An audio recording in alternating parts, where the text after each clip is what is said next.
সময় বস্তুটা বোধহয় বিশ্ব ব্রহ্মাণ্ডের সব থেকে জটিল ধাঁধা। সময়ের সাথেই গড়ে ওঠে লক্ষ সম্পর্ক, আবার সময় ভর করে তারা বদলায় নিজের চরিত্র। কখনো ভাঙে, আবার কখনো পরিবর্তিত হয়, তো কখনো দুটো মানুষকে কাছে নিয়ে আসে, আবার কখনো দূরে ঠেলে দেয়। তার মাঝেই আমরা নামকরণ করে থাকি সেই মানুষগুলোর, সেই পারস্পরিক সম্পর্কগুলোর, কখনো ভালোবাসা, আবার কখনো বন্ধুত্ব। আজকের গল্পটা শুধু ভালোবাসার গল্প না, একটা বন্ধুত্ব, একটা বিশ্বাস এবং একটা অপেক্ষার গল্প। আমরা যখন নিতান্তই কাঁচা বয়সে কিছু অদ্ভুতুর সিদ্ধান্ত নিয়ে থাকি, তখন এই বন্ধুত্বগুলো আমাদের ফিরিয়ে আনে আবার সঠিক রাস্তায় চলতে শেখায়, আবার সহজভাবে। আর ভালোবাসার বীজটা কোনোভাবে লুকিয়ে থাকে একটা সরল বন্ধুত্বের মাঝে। তোমার দুটো চোখ যখন মনে একটা উষ্ণ স্পর্শের আশ্বাস দেয়, একটা নিশ্চিন্ত ভালোবাসার পটভূমি রচনা করে, তখন সেই দিকে নির্মেষেই তাকিয়ে থেকে যাওয়া যায় তোমার অপেক্ষায়। আরও কিছুক্ষণ, আমাদের আজকের গল্প আরও কিছুক্ষণ অবলম্বনে তোমার অপেক্ষায়। তবে আর কি, তো just chill and live in the moment with one and only গল্পতেই জব্দ, কারণ যেখানে শব্দ থামে সেখানে গল্প নামে।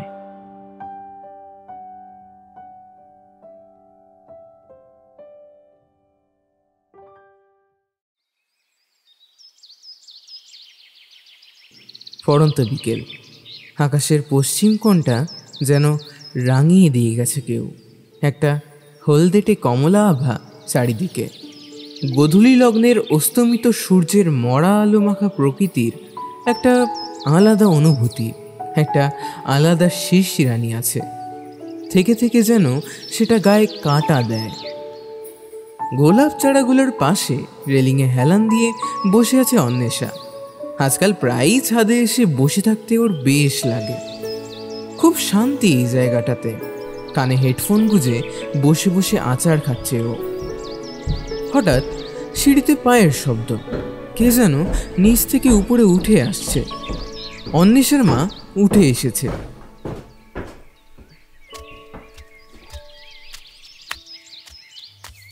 এই তো, নিচে চল, তোর বাবা ফোন করেছিল, একটা কি সারপ্রাইজ আছে তোর জন্য। এ সময় আবার কি সারপ্রাইজ রে বাবা? ধুর, কোথায় একটু শান্তি মনে গান শুনবে তার উপায় নেই। এদিকে অন্বেষার মা এইটুকু ফরমান জারি করেই নিচে চলে গেছেন। বাধ্য হয়ে বেজার মুখ নিয়ে মাদুর গুটিয়ে নিচে নামে বাড়ির একটি মাত্র মেয়ে অন্বেষা, ওরফে তোয়া।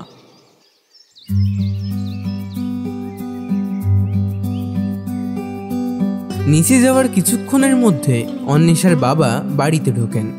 আর 5টা মেয়ের মতো ঘ্যান ঘ্যানে না অন্বেষা, যে অফিস থেকে একটা মানুষ বাড়ি ঢোকার সাথে সাথে বক বক করে কান ঝালাফালা করবে।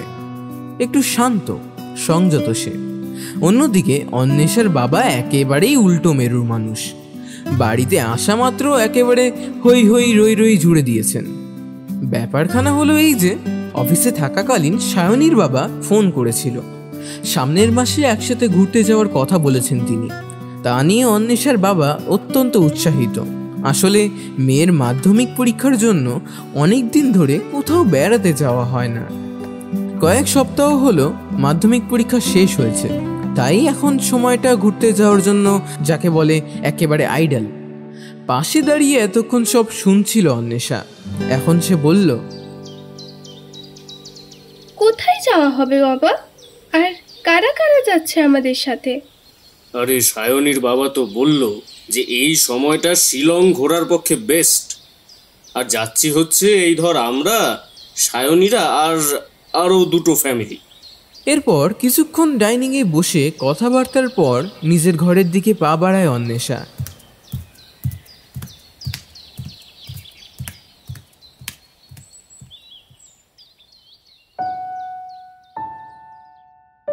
অন্বেষা আর সায়নী ক্লাস 5 থেকে বন্ধু, একই স্কুল, একই টিউশন, একসাথে গানের ক্লাস থেকে শুরু করে একই ক্লাবে ব্যাডমিন্টন ট্রেনিং, সব জায়গাতেই ওরা সাথে সাথে। যেন এমন একটা ব্যাপার তৈরি হয়ে গেছিল, যেখানে সায়নী সেখানেই অন্বেষা। 6 বছর ধরে একই স্কুলে থেকে বড় হওয়া ওদের, তবুও কোথাও গিয়ে নিজেকে অন্বেষার থেকে দূরে সরিয়ে রাখত সায়নী। সায়নী হলো র্যাঙ্কের মেয়ে, প্রত্যেকবার স্কুলের প্রথম সারির দিকে থাকে। অন্যদিকে অন্বেষা হলো একেবারে মিডিওকার। প্রথম অন্বেষা বুঝতে পারত না পার্থক্যটা ঠিক কোথায়। প্রথম বুঝেছিল যেদিন ক্লাস 9-এ ফাইনাল পরীক্ষার রেজাল্ট হাতে পেয়ে অন্বেষা ডাকলেও সায়নী ফিরেও তাকায়নি সেদিনকার কথা ভারী মনে পড়ে তার। সেবার স্কুলে 3rd হয়েছিল সায়নী, আর অন্বেষা হাতে ধরা রেজাল্ট গড়ে অ্যাভারেজ নাম্বার B+। এদিকে সায়নী যখন তার টপার বন্ধুদের সাথে লাইফ সায়েন্সের শিল্পী ম্যামের খাতায় কম নাম্বার তথা 90 পাওয়া নিয়ে মেকি দুঃখ প্রকাশ করছিল, অন্যদিকে তখন মায়ের পাশে দাঁড়িয়ে শক্ত হাতে মার্কশিটটা চেপে ধরে ওর দিকে তাকিয়ে দেখেছিল অন্বেষা।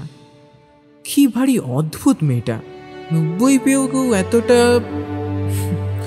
চোখটা যেন মস্তিষ্কের সাথে সায় দেয়নি সেদিন। না চাইতেও হঠাৎ চোখের কোণটা ছলছল করে উঠেছিল তার। স্বাভাবিকভাবে ক্লাস 10 থেকে সেকশন আলাদা হয়ে যায় ওদের। সারা বছর খুব মন দিয়ে পড়েছিল অন্বেষা। এরপর থেকেই এক টিউশনে গেলেও নিজেকে যেন অন্বেষার থেকে একটু আলাদা করে রাখত সায়নী। তার প্রত্যেকটা আচরণ যেন বলে দিত যে অন্বেষার স্থান তার থেকে অনেক নিচে। ধীরে ধীরে অন্বেষা তা বুঝতে পারতও বই কি, কিন্তু আর 5টা মেয়ের মতো মুখের উপর 4টে কথা শুনিয়ে এত বছরের বন্ধুত্বটা এত সহজে ভেঙে দিতে পারেনি।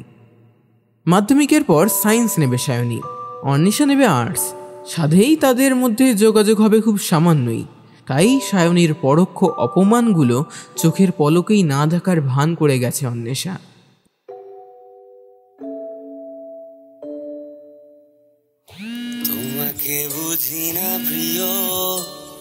পরীক্ষার পর আজ প্রথম অন্বেষাকে সায়নী ফোন করলো।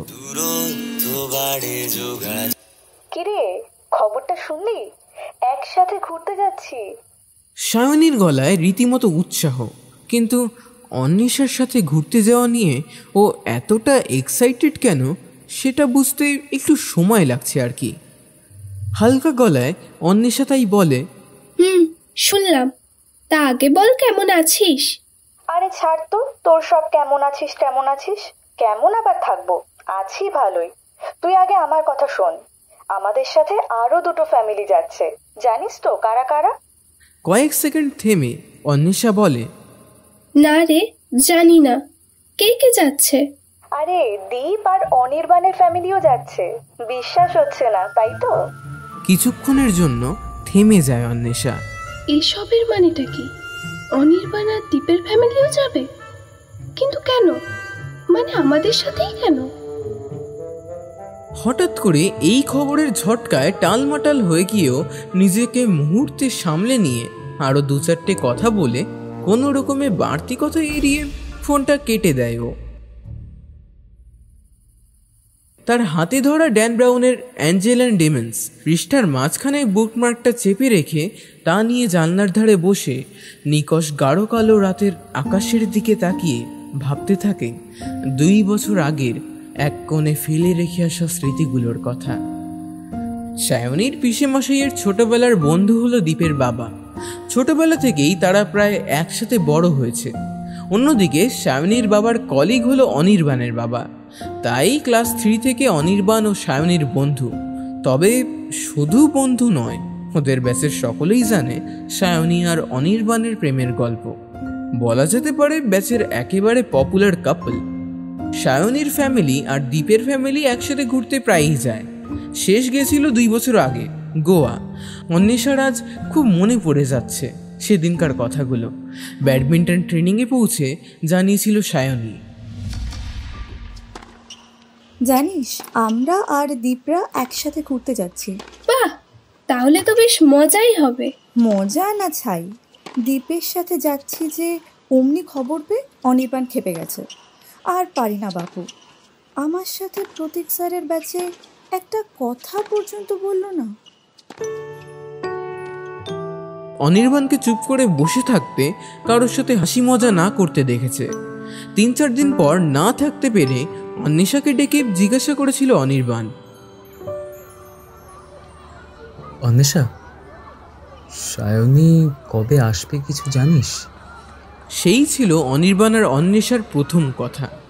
এর আগে অবশ্য একবার অন্বেষার সাথে সামান্য কথা বলার চেষ্টা করেছিল অনির্বাণ, কিন্তু তাতে সায়নী এক প্রকার প্রচণ্ড রকম ঝামেলা করায় কিছু আর বলতে পারেনি। সায়নী? ও তো আরো 3 দিন পর আসবে। কেন? মানে তোকে কিছু বলেনি? মানে না, ওরা যে কোথাও ঘুরতে যাচ্ছে সেটাই তো বলেনি। আমি দীপের কাছ থেকে শুনেছিলাম ওদের ঘুরতে যাওয়ার কথা।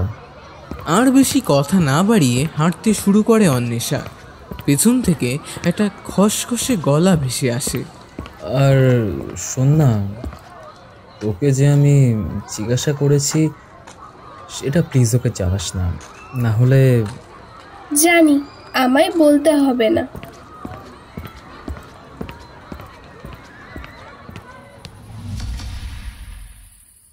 আজ জানলার ধারে বসে থেকে যেন চোখের সামনে সব ঘটনা ফুটে উঠছে। খানিকক্ষণ বাদে বইটা শেলফে তুলে রেখে বিছানায় শুয়ে পড়ে অন্বেষা। চোখ বোঝে, কিন্তু ঘুম আর আসে না।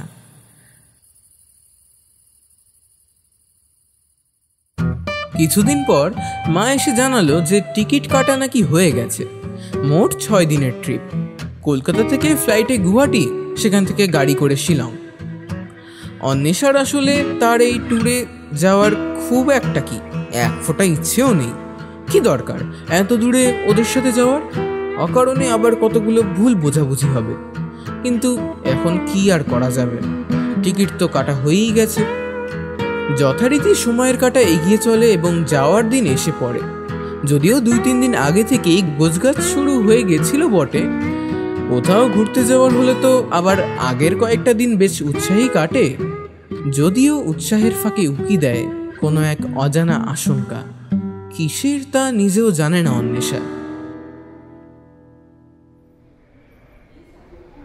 চোখের পলকে ফ্লাইটের দিন এসে পড়ে। গাড়ি থেকে নেমে এয়ারপোর্টে ঢুকে অন্বেষারা। সকলে আগেই পৌঁছে গিয়েছে। ফ্লাইট ছাড়তে এখনও মিনিট 45 বাকি। ওয়েটিং এরিয়ায় সকলে লাগেজ নিয়ে বসে আছে। এদিকে সায়নী কোনো একটা গেমের মধ্যে মাথা গুজে বসে আছে। তার পাশে থাকা দীপ ওকে বুঝিয়ে দিচ্ছে কিভাবে খেলতে হয়। অন্বেষা আসতেই সায়নী মুখ তুলে তাকিয়ে হাত নেড়ে সেদিকে ডাকলো। সায়নীকে দেখতে পেয়ে ওর বাঁ দিকের সিটটায় গিয়ে বসলো অন্বেষা। সায়নী এখন দীপের সাথে নেক্সট লেভেল পার করায় ব্যস্ত। তাই অন্বেষা কিছুক্ষণ চুপ করে বসে থেকে এদিক ওদিক তাকাতে শুরু করে। চারপাশে তাকাতে হঠাৎ অন্বেষার চোখটা আটকে যায় পেছনের রোর শেষের দিকের 3 নম্বর সিটটায়। অনির্বাণ বসে আছে, হাতে আগাথা ক্রিস্টির ব্ল্যাক কফি ধরা। বইটা দিয়ে মুখটা এতটাই ঢেকে গেছিল যে প্রথমটায় চেনাই যায়নি। সায়নীর মা এসে ফোনটা জোর করে নিয়ে চলে যাওয়ায় এবার অন্বেষার দিকে ঘুরে এসে, কিরে, তোর মজা হচ্ছে না? আমি তো খুব এক্সাইটেড।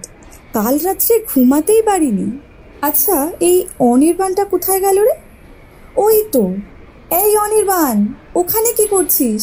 এখানে আয়। কিছুক্ষণের মধ্যে অনির্বাণ পেছন থেকে সামনে এসে দীপের পাশে বসে পড়ে। অনির্বাণ আর দীপ দুজনেই একই স্কুলে পড়ে, খুব ভালো বন্ধু, আবার দুজনেই র্যাঙ্কের ছেলে। ওদের 3 জনের এই গ্রুপটার পাশে কোথাও গিয়ে যেন অন্বেষা খাপ খায় না। খুব একটা ছেলেদের সাথে অপ্রয়োজনে কথা বলে না সে। সকলের চোখে খুব একটা আপডেটেড না আর কি। এখনকার ছেলে মেয়েদের মতো ইডিএম শোনে না, টিউশনের ব্যাচে প্রেম করে না, স্যার ম্যামদের নিয়ে খিল্লিও করে না। সোশ্যাল মিডিয়া বলতে তো শুধুই হোয়াটসঅ্যাপ, এদিকে এফবি ইনস্টায় ট্রেন্ড ফলোও করে না। তাই বেশি কারোর সাথে বন্ধুত্ব হয়নি অন্বেষার। এমন ব্যাকডেটেড মেয়ের সাথে কেই বা বন্ধুত্ব করবে, আর কেই বা প্রেম করবে? মায়েদের বন্ধুত্ব থেকে অন্বেষার সায়নীর বন্ধুত্ব শুরু। না হলে সায়নীর মতো মেয়ে অন্বেষার দিকে ফিরেও হয়তো তাকাতো না। বন্ধুত্ব তো দূরের ব্যাপার। দীপ আর অনির্বাণের দিকে মুখ ঘুরিয়ে সায়নী অনর্গল কথা বলেই যাচ্ছে। কতক্ষণ যে এভাবে ওয়েটিং এরিয়ায় চেয়ারে নিজের ব্যাকপ্যাকে মুখ গুজে বসেছিল সেটা অন্বেষা নিজেও জানে না। একলা বসে থাকতে থাকতে এক প্রকার ঝিমুনি চলে এসেছিল, কারণ কাল রাতে অন্বেষা ঘুমায়নি।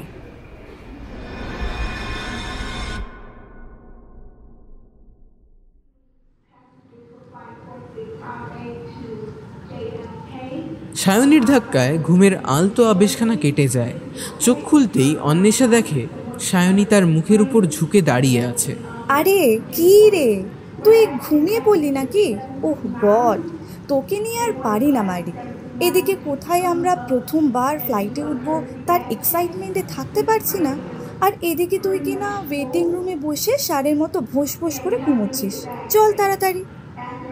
আচমকা ঘুম ভাঙার অস্থিরতা কাটিয়ে অন্বেষা ভালো করে চোখ দুটো কচলে তাকায়। অনির্বাণ তার দিকে হাঁ করে তাকিয়ে আছে। পাশে থাকা দীপও তাকিয়ে আছে বটে, তবে তার চোখে মুখে বিরক্তির ছাপ স্পষ্ট।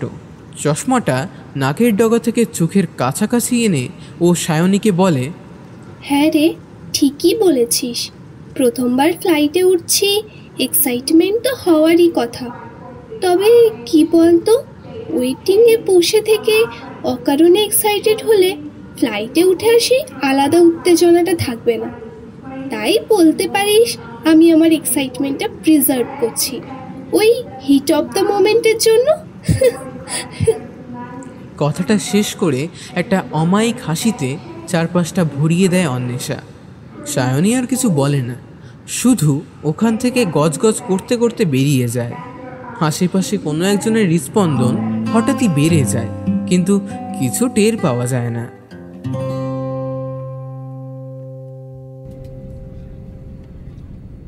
লাগেজ চেকিংয়ের পর সকলের প্লেনে ওঠা হলো। অন্বেষা বসেছে জানলার ধারে, পাশে মা আর বাবা। তাদের সামনের সিটটায় বসেছে অনির্বাণ, সায়নী আর দীপ। যথাসময়ে ফ্লাইটটা টেক অফ করে। অন্বেষা যেন সম্মোহিতের মতো জানলা দিয়ে তাকিয়ে আছে। প্লেনটা ছাড়ার সময় বুকটা একটু ফাঁকা হয়ে গেছিল বটে, কিন্তু সামনের সিটে বসে থাকা সায়নীর চিৎকারের সামনে সেটা কিছুই না। ফ্লাইট টেক অফের পর সাথে সাথে দীপের হাতটা ধরে সায়নী এমন চিৎকার করেছিল যে এয়ার হোস্টেসকে পর্যন্ত দৌড়ে আসতে হয়েছিল।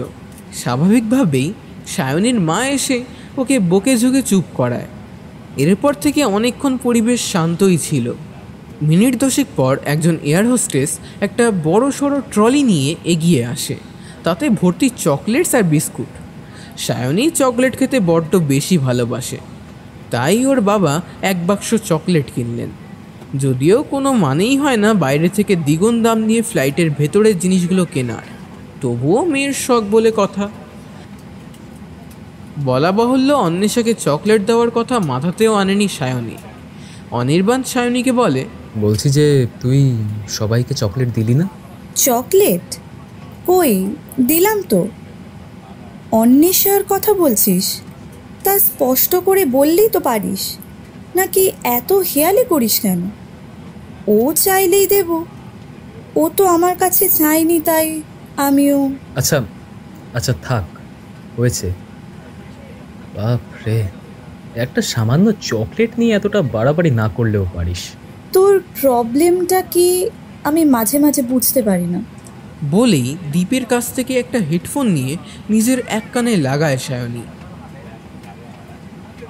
জানলার দিকে ঘুরে আছে অনির্বাণ, তাকিয়ে আছে বাইরের দিকে। তার বাঁ হাতে সায়নীর দেওয়া দুটো চকলেট অত্যন্ত জোরে চেপে রেখেছে। অকারণেই যেন রাগ উঠছে অনির্বাণের। পেছনের সিটে বসে অন্বেষা শুনেছে সব। জানলার দিকে তাকিয়ে ডান হাত দিয়ে নিজের কুর্তির একটা প্রান্ত ধরে আছে ও। দাঁতে দাঁত চেপে অন্বেষা জানলার কাছে মাথা রাখে। মনটা হঠাৎ করে খারাপ হয়ে গেছে।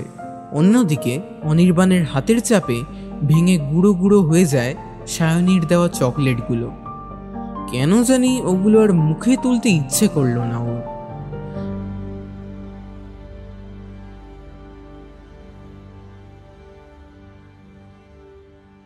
প্রায় 1 ঘন্টা 20 মিনিট বাদে ফ্লাইট থেকে নেমে গুয়াহাটি হোটেলের উদ্দেশ্যে রওনা দেয় সকলে। এয়ারপোর্ট থেকে দুটো গাড়ি করা হয়েছিল। সায়নী, দীপ আর অনির্বাণ একটা গাড়ির পেছনের সিটে বসে, অন্যদিকে অন্বেষা তার বাবা মায়ের সঙ্গে অন্য একটা গাড়িতে ওঠে। এয়ারপোর্ট থেকে হোটেলে যেতে প্রায় আধ ঘন্টা লাগলো। সন্ধে হয়ে এসেছে। তার মধ্যে কাল সকালে কামাখ্যা মন্দিরে পুজো দেওয়ার কথা, তাই আজ সবাই হোটেলে গিয়ে রেস্ট নেবে।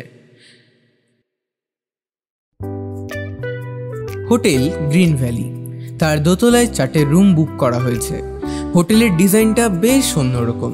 পাশাপাশি দুটো লবি, প্রথম লবির ধার দিয়ে সারি সারি ঘর, দ্বিতীয় লবি দিয়ে ব্যালকনি, দুটো লিফট, ছাদে ওঠার সিঁড়ি আর কয়েকটা স্টোর রুম। অন্বেষাদের রুমের বিপরীতে অনির্বাণদের রুম, পাশে থাকা সায়নীদের রুমদের বিপরীতে দীপদের রুম। অন্বেষাদের গাড়িতে অনির্বাণের মা আর বাবাও ছিল। বলা বাহুল্য, অল্প সময়ের মধ্যেই অনির্বাণের মা আর অন্বেষার মায়ের গল্প বেশ জমে উঠেছে। দুজনেই দুজনের ছেলে মেয়ের ভুল ধরতে পিছপা হন না। সারা রাস্তায় অন্বেষা ওর মা আর অনির্বাণের মায়ের বক বক শুনেছে। অন্বেষা মাঝে মাঝে বুঝতে পারে না যে ওর মা ওরা তো ভুল ধরে কি লাভ পায়। অন্যদিকে অনির্বাণের মাও কম যান না ছেলের ভুল ধরতে। যাই হোক, অন্বেষা সারাক্ষণ গাড়িতে বসে থেকে ওদের ব্যাচের মিস্টার পারফেক্ট অনির্বাণের দৈনন্দিন জীবনের ছোটোখাটো ভুল ত্রুটি শুনে মনে মনে বেশ হেসেছে।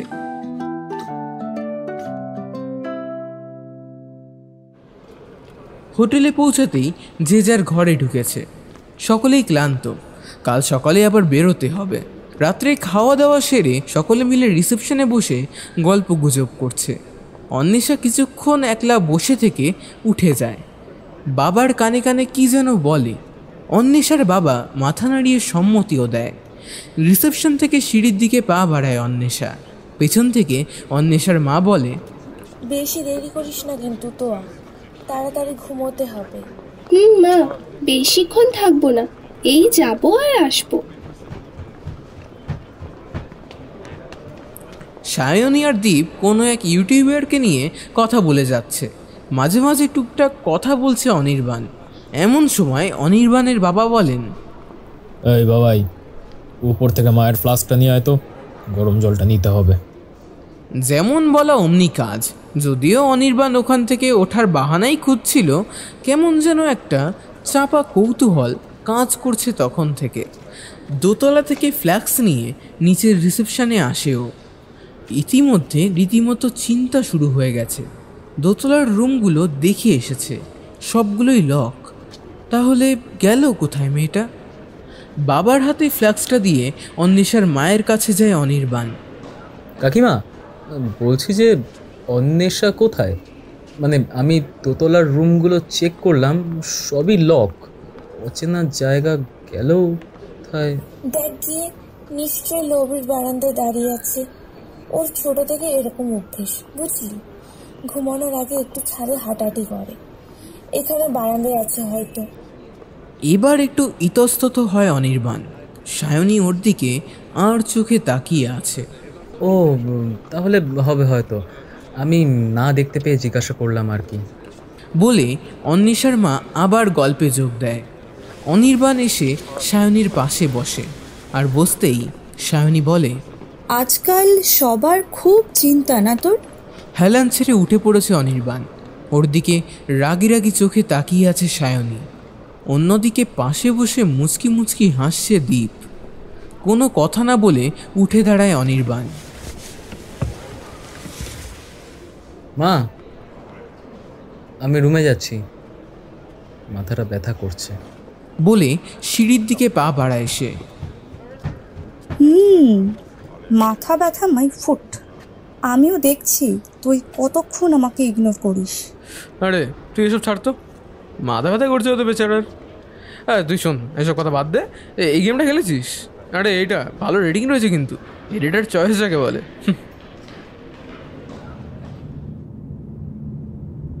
দোতলায় উঠে রুমে ঢুকতে যাবে অমনি থমকে যায় অনির্বাণ।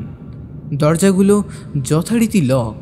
তার মানে অন্বেষা এখনও আসেনি। কি করছে এতক্ষণ ধরে দাঁড়িয়ে থেকে মেয়েটা? কেমন একটা উত্তেজনাও হচ্ছে ওর। দ্বিতীয় লবির দিকে পা বাড়ায় অনির্বাণ। লবি দিয়ে কিছুটা গিয়ে একটা কাচের দরজা, এখন খোলা, তার পাশেই বারান্দা। অনির্বাণ বারান্দায় পৌঁছলো। বারান্দার এক কোণে দাঁড়িয়ে আছে অন্বেষা, কানে হেডফোন। হালকা হালকা ঠান্ডা হাওয়া বইছে, আর তাতেই ক্রমশ এলোমেলো হয়ে যাচ্ছে অন্বেষার এক মাথা কালো ঘন খোলা চুল। রেলিংয়ে হেলান দিয়ে রাস্তার দিকে তাকিয়ে আছে অন্বেষা। কিছুটা এগিয়ে এসেছে অনির্বাণ। না, এগোনোর তো কথা ছিল না ওর। ও তো মনে মনে ভেবেছিল দরজা থেকে দেখেই রুমে চলে যাবে। আসলে অন্বেষা আদেও বারান্দায় আছে কিনা সেটাই তো দেখবে শুধু। তাহলে অন্বেষার কাছ থেকে হাত দুয়েক দূরত্বে এসে দাঁড়ায় অনির্বাণ। অন্বেষা একটা কান থেকে হেডফোন খুলে তাকায় তার দিকে। কি রে, তুই এখনো ঘুমোসনি? জিজ্ঞেস করে অন্বেষা। কি সাবলীল গলার স্বর অন্বেষার, যেন ওরা কত দিনের পরিচিত। পরিচিত তো বটেই, কিন্তু বন্ধু বলা যায় কি? না না, যাচ্ছিলাম ঘুমাবো আর কি, বলে অনির্বাণ। ওর গলায় দ্বিধার স্বর। একগাল হেসে অন্বেষা বলে, তাড়াতাড়ি ঘুমিয়ে পড়। কাকিমা বলছিল তুই নাকি সকালে ঘুম থেকে উঠতে দেরি করিস। কাল কিন্তু সকাল সকাল মন্দিরে যেতে হবে। সে একটু উঠতে দেরি হয়ে যায়। যাই তাহলে, হ্যাঁ, গুড নাইট। তারপর আবার অনির্বাণের থেকে মুখ ফিরিয়ে রাস্তার দিকে তাকায় অন্বেষা। অনির্বাণ পেছনে ঘুরে হাঁটতে শুরু করে। মনে মনে অবাক হয় অনেকটা। ওদের ব্যাচের মিস্টার পারফেক্ট অনির্বাণ ব্যানার্জি যেমন পড়াশুনোয় তেমনই খেলাধুলোতেও দুর্দান্ত। ওদের স্কুলের ভলিবল টিমের ক্যাপ্টেন। প্রতি বছর স্কুলে ফার্স্ট সেকেন্ডের মধ্যে থাকে। প্রত্যেকটা স্কুল টিচারের পছন্দের স্টুডেন্ট। পাশাপাশি বন্ধু মহলেও অত্যন্ত জনপ্রিয়। দারুণ মিশুকে ছেলে। আর ওদের ব্যাচের প্রায়ই মেয়েরা অনির্বাণ বলতে পাগল। এমন প্রতিভা, অমায়িক চেহারা, ভদ্রতাবোধ স্বাভাবিকভাবেই অনির্বাণকে ওদের ব্যাচের মিস্টার পারফেক্ট উপাধিটা এনেই দেয়। আজ অবধি অনির্বাণের মনে পড়ে না সে কোন মেয়ের সাথে যেচে কথা বলেছে কিনা। যদিও সায়নী বাদে, কিন্তু অনেক মেয়েরাই প্রায়ই অনির্বাণের সাথে কথা বলতে কিংবা সামান্য বন্ধুত্ব করতে এসেছে। অনির্বাণের আপত্তি না থাকলেও সায়নী তাদের কড়া হাতে দমন করে এসেছে। সায়নীর মতে অনির্বাণ শুধু তার। সায়নী ছাড়া অন্য কোনো মেয়ের সাথেই তাই কথা বলা যাবে না। অবশ্য সায়নী ব্যতিক্রম। সে সবার সাথে কথা বলতে পারবে।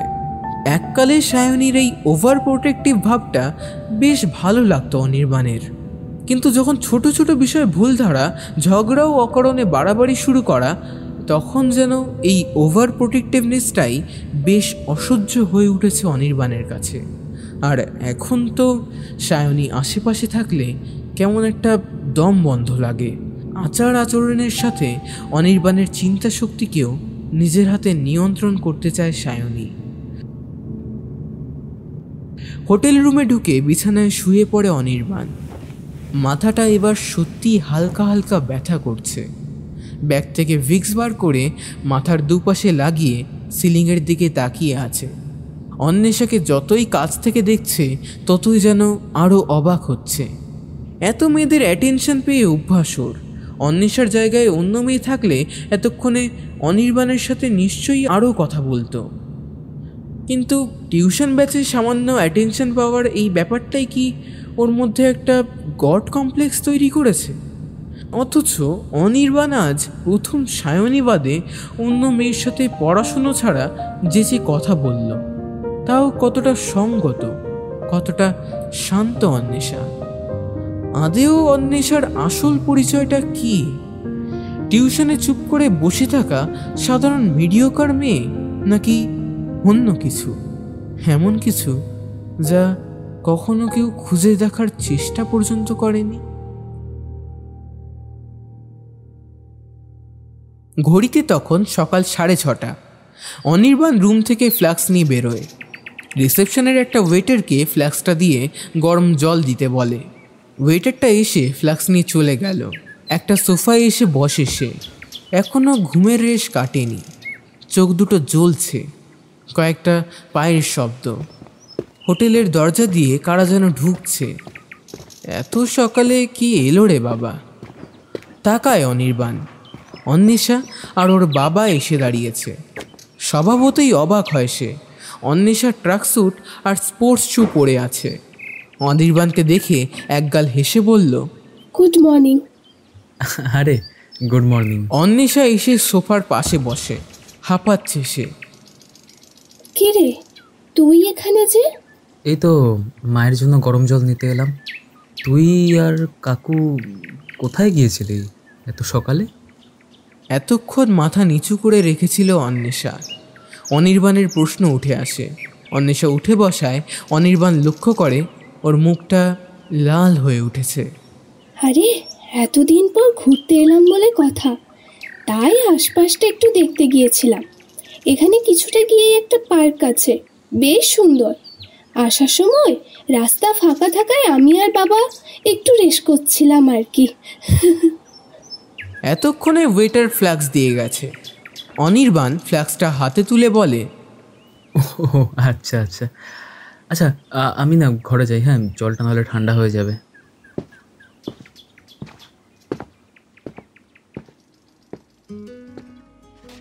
সকাল 9:30টার মধ্যে সকলে স্নান টান করে রেডি হয়ে রিসেপশনে চলে এলো।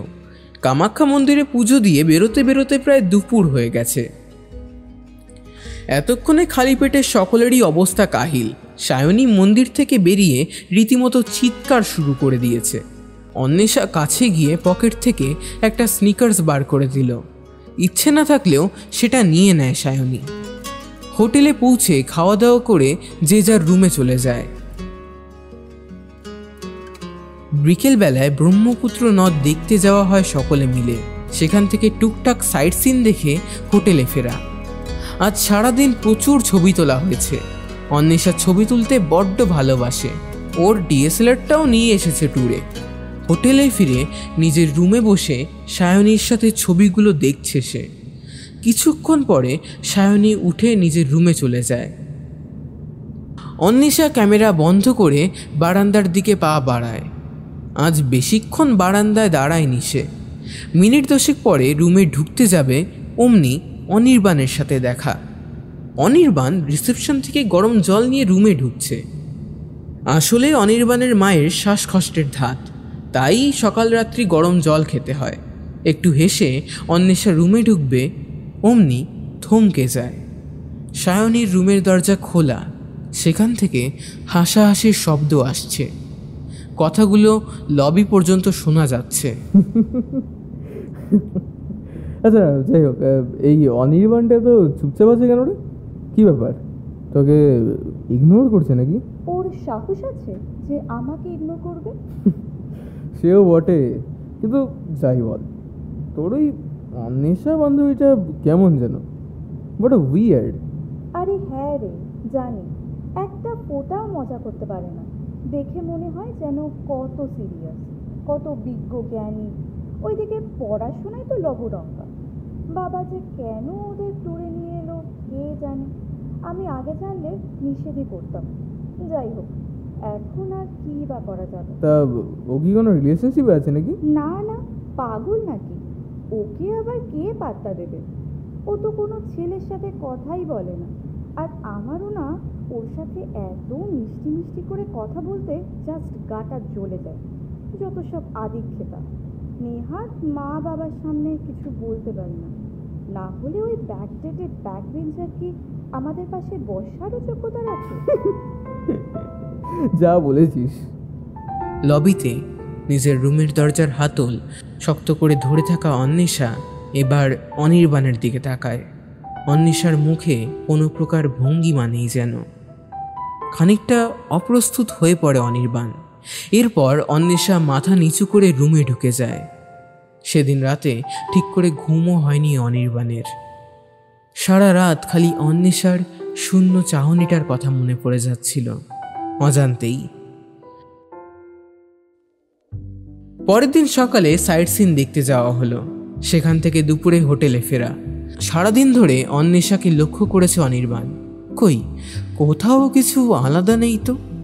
মেয়েটা ঠিক যেন আগের মতোই আছে, যেন কিছুই হয়নি। বিকালে লঞ্চে ঘোরার কথা, রাতটা কাটানো হবে লঞ্চেই।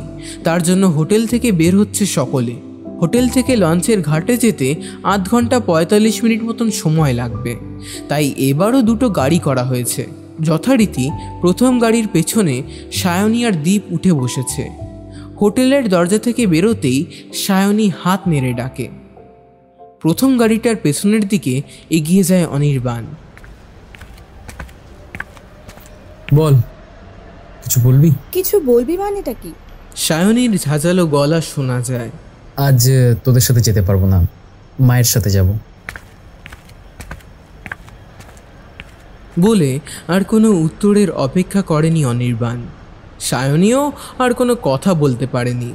অনির্বাণ দ্বিতীয় গাড়িটার মাঝের সিটের দরজাটা খোলে। অমনি অনির্বাণের মা বলে, কিরে বাবাই, তুই যে ওই গাড়িতে উঠিসনি? না, আসলে ওখানে 3 জনে বসলে এত চাপাচাপি হয় না। তোর বাবার সামনে বসলে যেতে অসুবিধে হবে, বুঝলি? তাহলে তুই এক কাজ করকে যা, তুই পিছনে বসে যা। আচ্ছা, ঠিক আছে। বলে অনির্বাণ গাড়ির দরজাটা খোলে। একটু চমকে ওঠে অন্বেষা। ও, তুই এখানে বস। আমি ভাবলাম তুই ওই গাড়িতে যাবি। গাড়ি চলতে শুরু করে।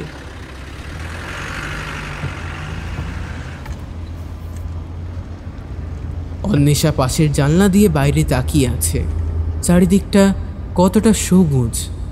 গাড়িতে একটা পুরনো হিন্দি গান বাজছে। অন্বেষার 2 চোখ জানলায় থাকলেও সে ভালোভাবে বুঝতে পারছে যে অনির্বাণ ওর দিকে তাকিয়ে আছে।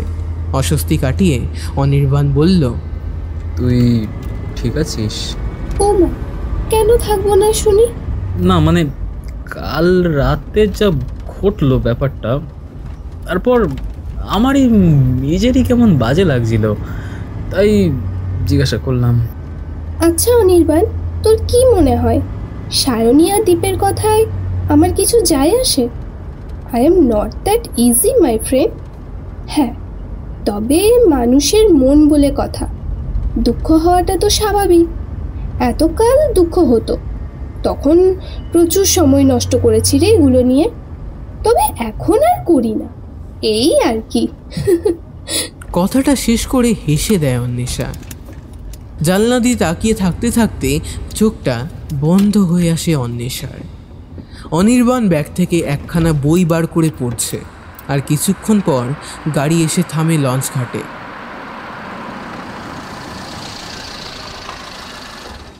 অন্বেষা নিঃশব্দে চোখ বন্ধ করে রেখেছে। গাড়ি থামায়, পেছনের দরজা খোলে ড্রাইভার। এই অন্বেষা, আমরা পৌঁছে গেছি। অন্বেষা চমকে ওঠে। আমরা পৌঁছে গেছি? এই দেখ, চোখটা লেগে গিয়েছিল। হ্যাঁ, চল চল তাড়াতাড়ি। আচ্ছা, তুই এগো, আমি আসছি। চশমাটা পরে ব্যাগটা গুছিয়ে নামতে যাবে, অমনি ওর পায়ের কাছে পড়ে থাকা জিনিসের চোখ আটকে যায় অন্বেষার। অনির্বাণ গাড়ি থেকে নেমে লাগেজগুলো নিয়ে সামনে এগোতে থাকে। যেতে যেতে হঠাৎই হেসে ফেলে সে। অন্বেষা অবশ্য সেটা দেখতেও পায়নি। কিছুক্ষণের মধ্যে সকলে মিলে লঞ্চে ওঠা হলো। আজ সারা রাত ব্রহ্মপুত্র নদের ওপর লঞ্চ করে ঘোরা হবে। লঞ্চখানা বেশ বড় সড়ো, 2 তলা, আবার নিচে ঘুমানোর জায়গা। গোটা লঞ্চটা ডিম লাইট আর টুনি বাল্ব দিয়ে সাজানো। 2 তলায় বার আর ডান্স ফ্লোর রয়েছে। 4 জনের মা এক জায়গায় বসেছে, বাবারা সব উপরের তলায়। আর অনেক লোকজন রয়েছে লঞ্চে, গম গম করছে চারিদিক। অন্বেষা লঞ্চের গা ঘেঁষে থাকা রেলিংয়ের পাশে দাঁড়িয়ে আছে। একটা ফুল হাতা ফ্লোরাল গাউন পরেছে সে। হাতে কোল্ড ড্রিঙ্কসের গ্লাস নিয়ে সামনের দিকে এগিয়ে আসে সায়নী। কি রে, তোর ঠান্ডা লাগছে না? সায়নী একটা 3/4 জিন্স আর টপ পরেছে। গুয়াহাটির ওয়েদারটা এমনিতেই ঠান্ডা, তার মধ্যে আবার থেকে থেকে নদীর চারপাশে ঠান্ডা হাওয়া গায়ে লাগছে। হাতে ধরা কাচের গ্লাসে চুমুক দিয়ে সায়নী বলে, উল্টো পাল্টা কথা বলে সিচুয়েশনটা ঘোরানোর চেষ্টা করিস না। কি বলতে চাইছিস? বাবা, এমন করছিস যেন ভাজা মাছটা উল্টে খেতে জানিস না। সত্যি করে বলতো, তুই বলেছিলিস না অনির্বাণকে তোর সাথে গাড়িতে উঠতে? একটু থমকে যায় অন্বেষা। কি বলছে কি সায়নী ওকে? কয়েক সেকেন্ডের মধ্যে সমস্ত চিন্তা ভাবনা গুছিয়ে অন্বেষা বলে, দেখ সায়নী, তোর কি আর কোনো কাজ নেই? এত সুন্দর একটা পরিবেশ, তার মধ্যে তুই এসব কি যাতা বলছিস? আর শোন, আমি না তোর মতো কে কোথায় বসবে না বসবে এসব নিয়ে এত ভাবি না রে। অত সময় নেই আমার, তাই প্লিজ তুই এসব ভাবনা তোর কাছেই রাখ, কেমন? স্বাভাবিকভাবেই বাকরুদ্ধ সায়নী। সে অন্বেষাকে 4টে কথা শোনাতে এসেছিল, এদিকে সেটা ব্যাকফায়ার হয়ে যাওয়াতে পরিস্থিতি সামলে উঠতে অসুবিধা হচ্ছে ওর। তাই দাঁতে দাঁত চেপে সায়নী বলে, দেখ, তুই যা ইচ্ছে তাই ভাব, আই ডোন্ট কেয়ার। খালি এইটুকু মনে রাখ, অনির্বাণের আশেপাশে যেন তোকে আর না দেখতে পাই। ও তাই নাকি? তা অনির্বাণের মায়ের পোস্টে কবে থেকে জয়েন করলি তুই? কই বলিসনি তো? সায়নী ততক্ষণে রাগে ফুঁসছে। অন্বেষাকে একটা চড় মারার জন্য এক পা এগোতে গেছে যেই, অমনি পেছন থেকে ওর হাতটা যেন চেপে ধরল কেউ। অনির্বাণ এসেছে। দীপ তখন পাশে এসে দাঁড়িয়েছে। এতক্ষণ ওরা লাঞ্চের ওই পাশটাই ছিল। এক ঝটকায় সায়নী নিজের হাতটা ছাড়িয়ে নেয় অনির্বাণের কাছ থেকে। কোন সাহসে তুই আমার হাত ধরেছিস? Back of! হাতটা সাথে সাথে ছেড়ে দেয় সে। সায়নী, কি ব্যাপারটা কি তোর? এত রেগে আছিস কেন? ঘুরতে এসে এসব না করলেই নয়। ঠান্ডা স্বরে বলে অনির্বাণ। সাথে সাথে দীপ বলে, কিরে তুই ঠিক আছিস তো? আর তোকে বলি ভাই, এত জোরে হাতটাকে চেপে ধরে তোর হাতের পুরো ছাপটা পড়ে গেছে মাইরি। সায়নীর চোখটা ছলছল করে উঠল। তার থেকেও বেশি রাগ ওঠে তার। ছোটবেলা থেকে প্রচণ্ড রকমের নাক উঁচু সায়নী, অসম্ভব দেমাগ। নিজের অপমান সে কোনোভাবেই সহ্য করতো না। অন্যদিকে ঘটনার আকস্মিকতায় হতভম্ব অন্বেষাও। আসলে অনির্বাণ যে এরকম একটা কাণ্ড ঘটাবে সেটা সে ভাবতেই পারেনি। কিছু তাই বলতে পারে না সে, কারণ অন্বেষা জানে এখন কিছু বললে হিতে বিপরীত হবে। দীপের হাত ধরে টানতে টানতে ওকে উপরে নিয়ে চলে যায় সায়নী।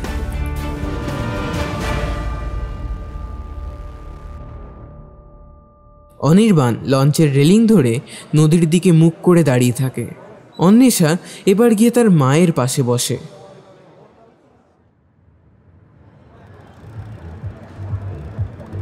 প্রায় রাত্রি 10:30 বাজতে চলল। দোতলায় এতক্ষণে গান বাজনা চালু হয়ে গিয়েছে। দীপ আর সায়নী যদিও অনেক আগেই উপরে চলে গিয়েছিল, অবশ্য যাওয়ার আগে মায়েদের কাছ থেকে পারমিশন নিয়েই গেছিল তারা। অন্বেষা কেবিনের দিকে পা বাড়ায়। লঞ্চের অন্য দিকের এই জায়গাটা এখন ফাঁকা। বেশিরভাগ লোকই হয়তো উপরে নয়তো নিচের কেবিনে। সিঁড়ি দিয়ে নামতে যাবে অমনি থেমে যায় অন্বেষা। ওটা কি ঠিক দেখছে ও? অনির্বাণ লঞ্চের একেবারে শেষের সোফাটার এক কোনায় বসে আছে সে। মুখটা ঠিক মতো দেখা যাচ্ছে না বটে, কিন্তু জামার সবুজ আর কালো রঙটা চিনেছে সে। দুই হাতে মুখ ঢেকে মাথা নিচু করে বসে আছে। কিন্তু কেন? কারণ প্রায় আধ ঘন্টা আগেই ডিনার শেষ হওয়ার সাথে সাথেই অনির্বাণ মাথা ব্যথার নাম করে কেবিনে শুতে চলে গিয়েছিল। কয়েকটা সিঁড়ি নেমে গেলেও কি মনে হতে আবার উঠে আসে অন্বেষা। অনির্বাণের সামনে এসে দাঁড়ায়, কাঁধে একটা হাত রাখে। অনির্বাণ মুখ থেকে হাত সরিয়ে তাকায়। ও তুই? বা হাতে থাকা জলের বোতলটা এগিয়ে দেয় অন্বেষা, এরপর পাশে বসে। একটু জল খা, ভালো লাগবে। না না, ঠিক আছে। অন্বেষা লক্ষ্য করে অনির্বাণের দু চোখ লাল হয়ে আছে। তার মানে একটু আগে নিশ্চয়ই ও কেঁদেছিল। আমাকে কি ভাবিস তুই? ঠিক আছিস বললেই হলো? আমি যাদেরকে ভালোভাবে চিনি তাদেরকে একবার দেখলেই বলে দিতে পারি তারা ভালো আছে কি নেই। কিন্তু আমাকে তো তুই ভালোভাবে চিনিস না। তাহলে তাহলে কিভাবে বলছিস যে আমি এখন কেমন আছি? 6 বছর ধরেই সায়নীর বান্ধবী আমি। 6 বছর ধরে তোদের দেখছি। হয়তো তোর সাথে কোনোদিনও অফিসিয়ালি বন্ধুত্ব হয়নি, তাও একটা মানুষকে 6 বছর ধরে দেখলে আসলে খানিকটা চেনা যায়। বুঝলেন মিস্টার পারফেক্ট? আর তোদের মিস্টার পারফেক্ট না ছাই, এসব না শুনতেই ভালো লাগে জানিস তো। কি হয়েছে আমাকে বলতে পারিস? লঞ্চে ওঠার পরই তোর আর সায়নীর মধ্যে কি হয়েছিল? আপনার গার্লফ্রেন্ড আমাকে হুমকি দিতে এসেছিল যেন আমি আপনার থেকে দূরে থাকি। তাহলে তুই এখন আমার পাশে বসে আছিস যে? অন্বেষা এবার উঠে দাঁড়ায়। তুই নিজেই যখন চাস না যে আমি এখানে থাকি, তাহলে আমি যাচ্ছি। একজন সামান্য বন্ধু হিসেবেই সাহায্য করতে চেয়েছিলাম আমি, অন্য কোনো মোটিভ ছিল না রে। এইটুকু বলে সামনের দিকে এগিয়ে যায় অন্বেষা। অনির্বাণ অন্বেষাকে থামানোর জন্য হাত বাড়ায়, কিন্তু অন্বেষা তার অনেক আগেই তার হাতের নাগালের বাইরে চলে গেছে।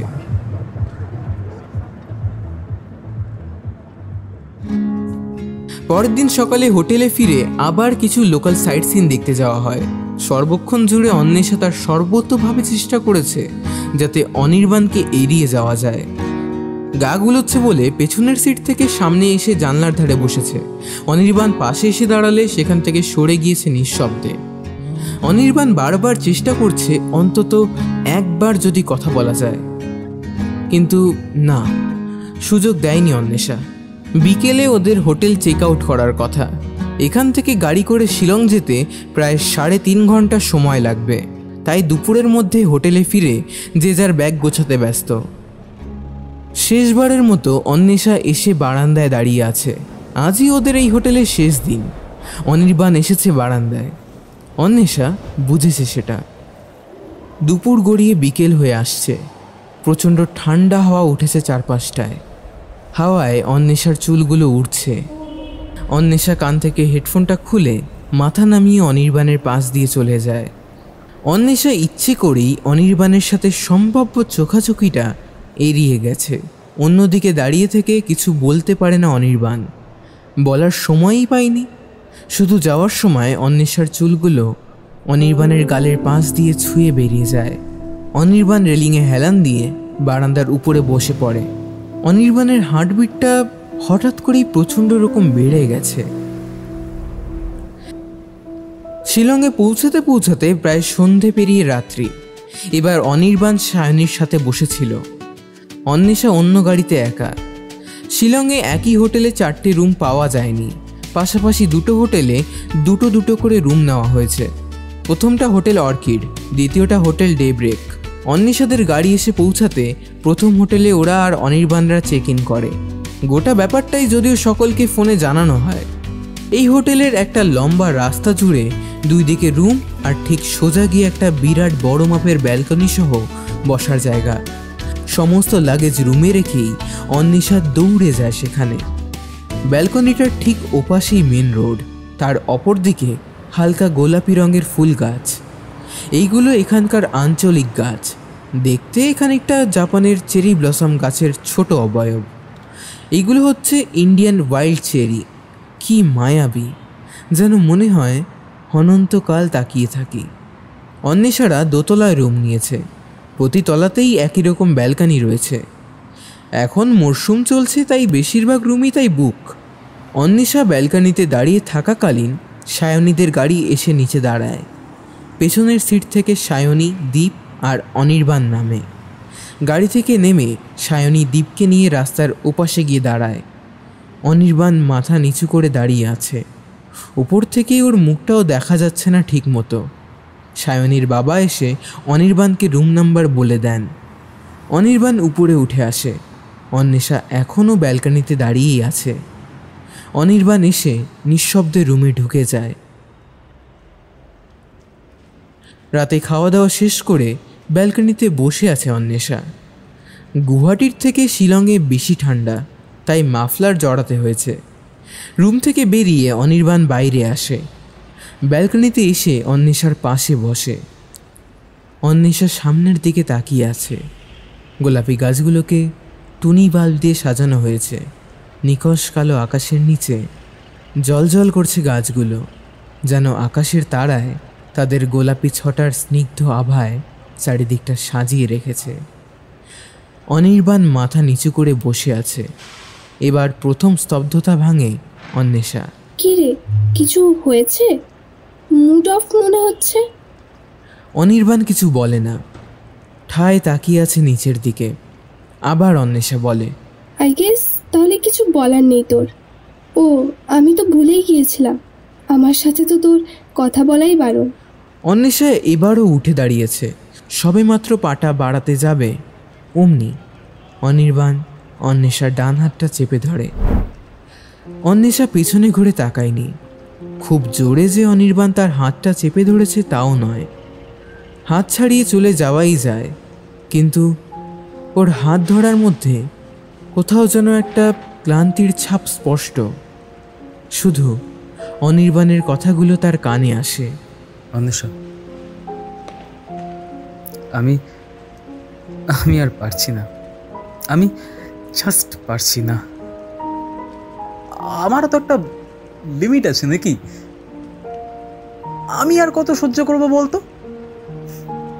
প্লিজ যাস না, প্লিজ। শেষের কথাগুলো বলতে গিয়ে অনির্বাণের গলাটা যেন কেঁপে উঠল। অন্বেষা পেছনে ঘুরে তাকায়। অনির্বাণ এক হাত দিয়ে অন্বেষার হাতটা ধরে আছে, আর আরেক হাত দিয়ে দু চোখ ঢেকে রেখে হালকা কাঁপছে। অনির্বাণের প্রাণপণ চেষ্টা সত্ত্বেও তার গলা বেয়ে অবাধ্য চোখের জল পড়ে যাচ্ছে।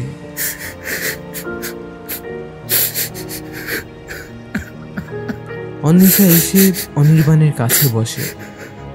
ইটস ওকে, কান্নাটা বেরিয়ে যেতে দে। যত ভেতরে একে চেপে রাখবি ততই কষ্ট দেবে। না রে, না রে অন্বেষা, আমার সবটা শেষ হয়ে গেছে। তুই তুই বুঝতে পারছিস না,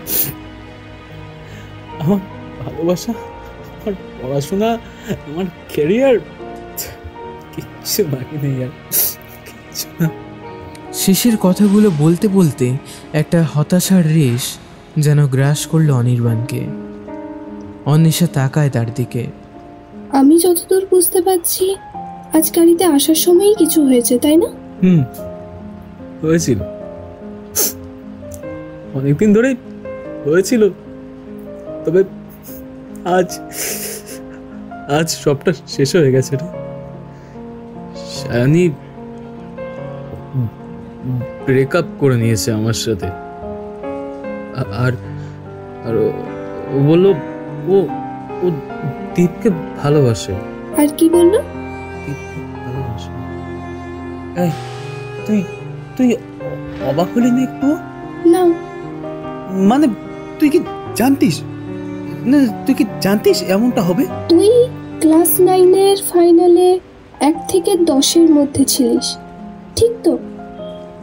আর সেবারই সায়নী আমাদের স্কুলে 3rd হয়েছিল।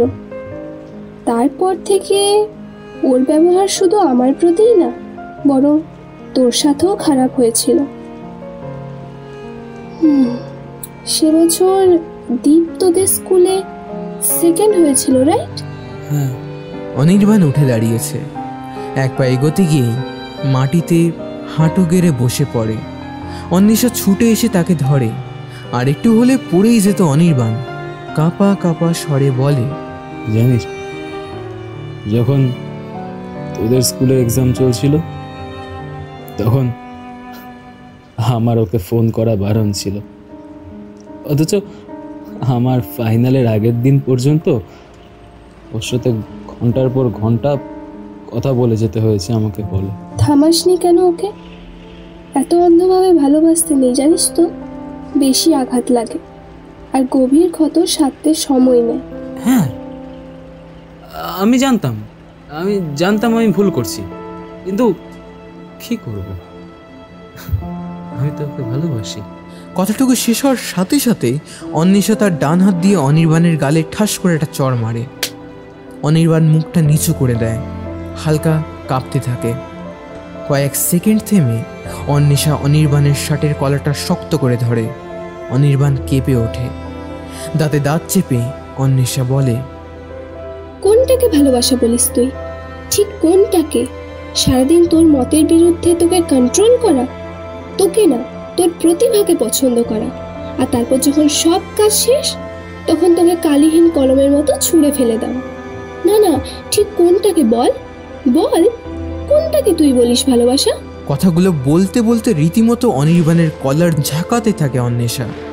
তাহলে তুই বল, তুই বল, আমি আমি আমি করব কি?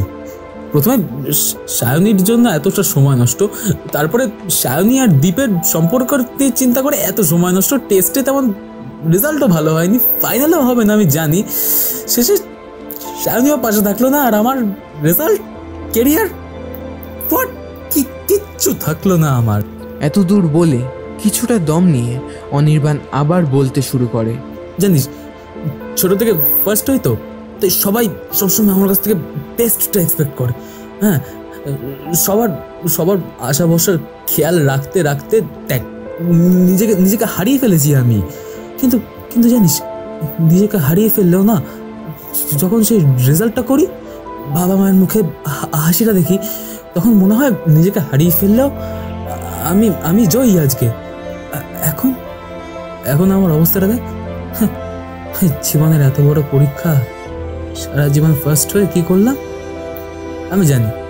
মাধ্যমিকের রেজাল্ট বেরোনোর পর আমি মুখ দেখানোর জায়গা রাখতে পারবো না। মাঝে মাঝে মনে হয় কি নিয়ে বাঁচবো।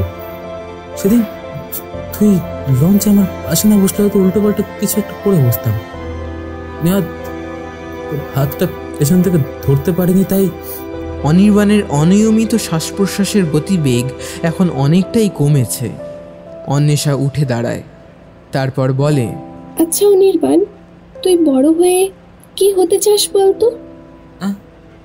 হঠাৎ এই প্রশ্ন যে? বল না। আমি অ্যাস্ট্রোফিজিক্স নিয়ে পড়তে চাই। বলতে পারিস ইসরোতে যাওয়ার ইচ্ছা রয়েছে আমার। তাহলে সেই স্বপ্নটার জন্য অন্তত বাঁচ, কাকু কাকিমার জন্য বাঁচ, যারা তোকে নিয়ে প্রত্যেক দিন নতুন স্বপ্ন দেখে তাদের জন্য বাঁচ। আসলে কি জানিস তো অনির্বাণ, তোর জীবনটা এতদিন একটা ছোট্ট গণ্ডির মধ্যে সীমাবদ্ধ ছিল। আমি বলবো হয়তো সায়নী তোকে এভাবে আটকে রেখেছিল। গণ্ডিটাকে বড় কর, নিজেকে খোঁজ, নিজেকে উপলব্ধি কর। আর 5 বছর পর এই সমস্ত মাধ্যমিকের নাম্বার নিয়ে কারো কিছু যায় আসবে না। কারণ আজ যারা তোর মাধ্যমিকের নাম্বার নিয়ে মাতামাতি করবে, সেখানে তুই যতই 100তে 100ই পাস না কেন, ভবিষ্যতে গিয়ে চাকরি না পেলে তোর সেই 100 নাম্বারটা মার্কশিটের কাগজের ওপর সামান্য সংখ্যা ছাড়া আর কিছুই থাকবে না।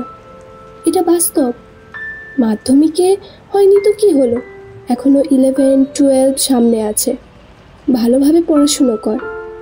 জীবন আমাদেরকে শুধুমাত্র একটা সুযোগ দেয় না রে, অনেক সুযোগ দেয়। এবার আমাদেরকে এই সুযোগগুলোই লুফে নিতে হবে।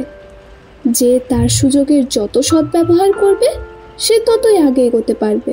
কথাটা শেষ করে অন্বেষা এসে বিভল হয়ে তাকিয়ে আছে অনির্বাণের কাঁধে একটা হাত রেখে।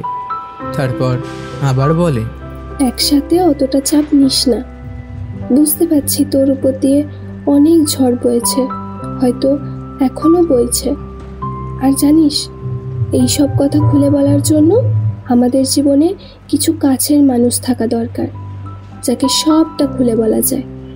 ভবিষ্যতে অন্তত এমন কিছু বন্ধু বানাস। কেন, তুই থাকবি না?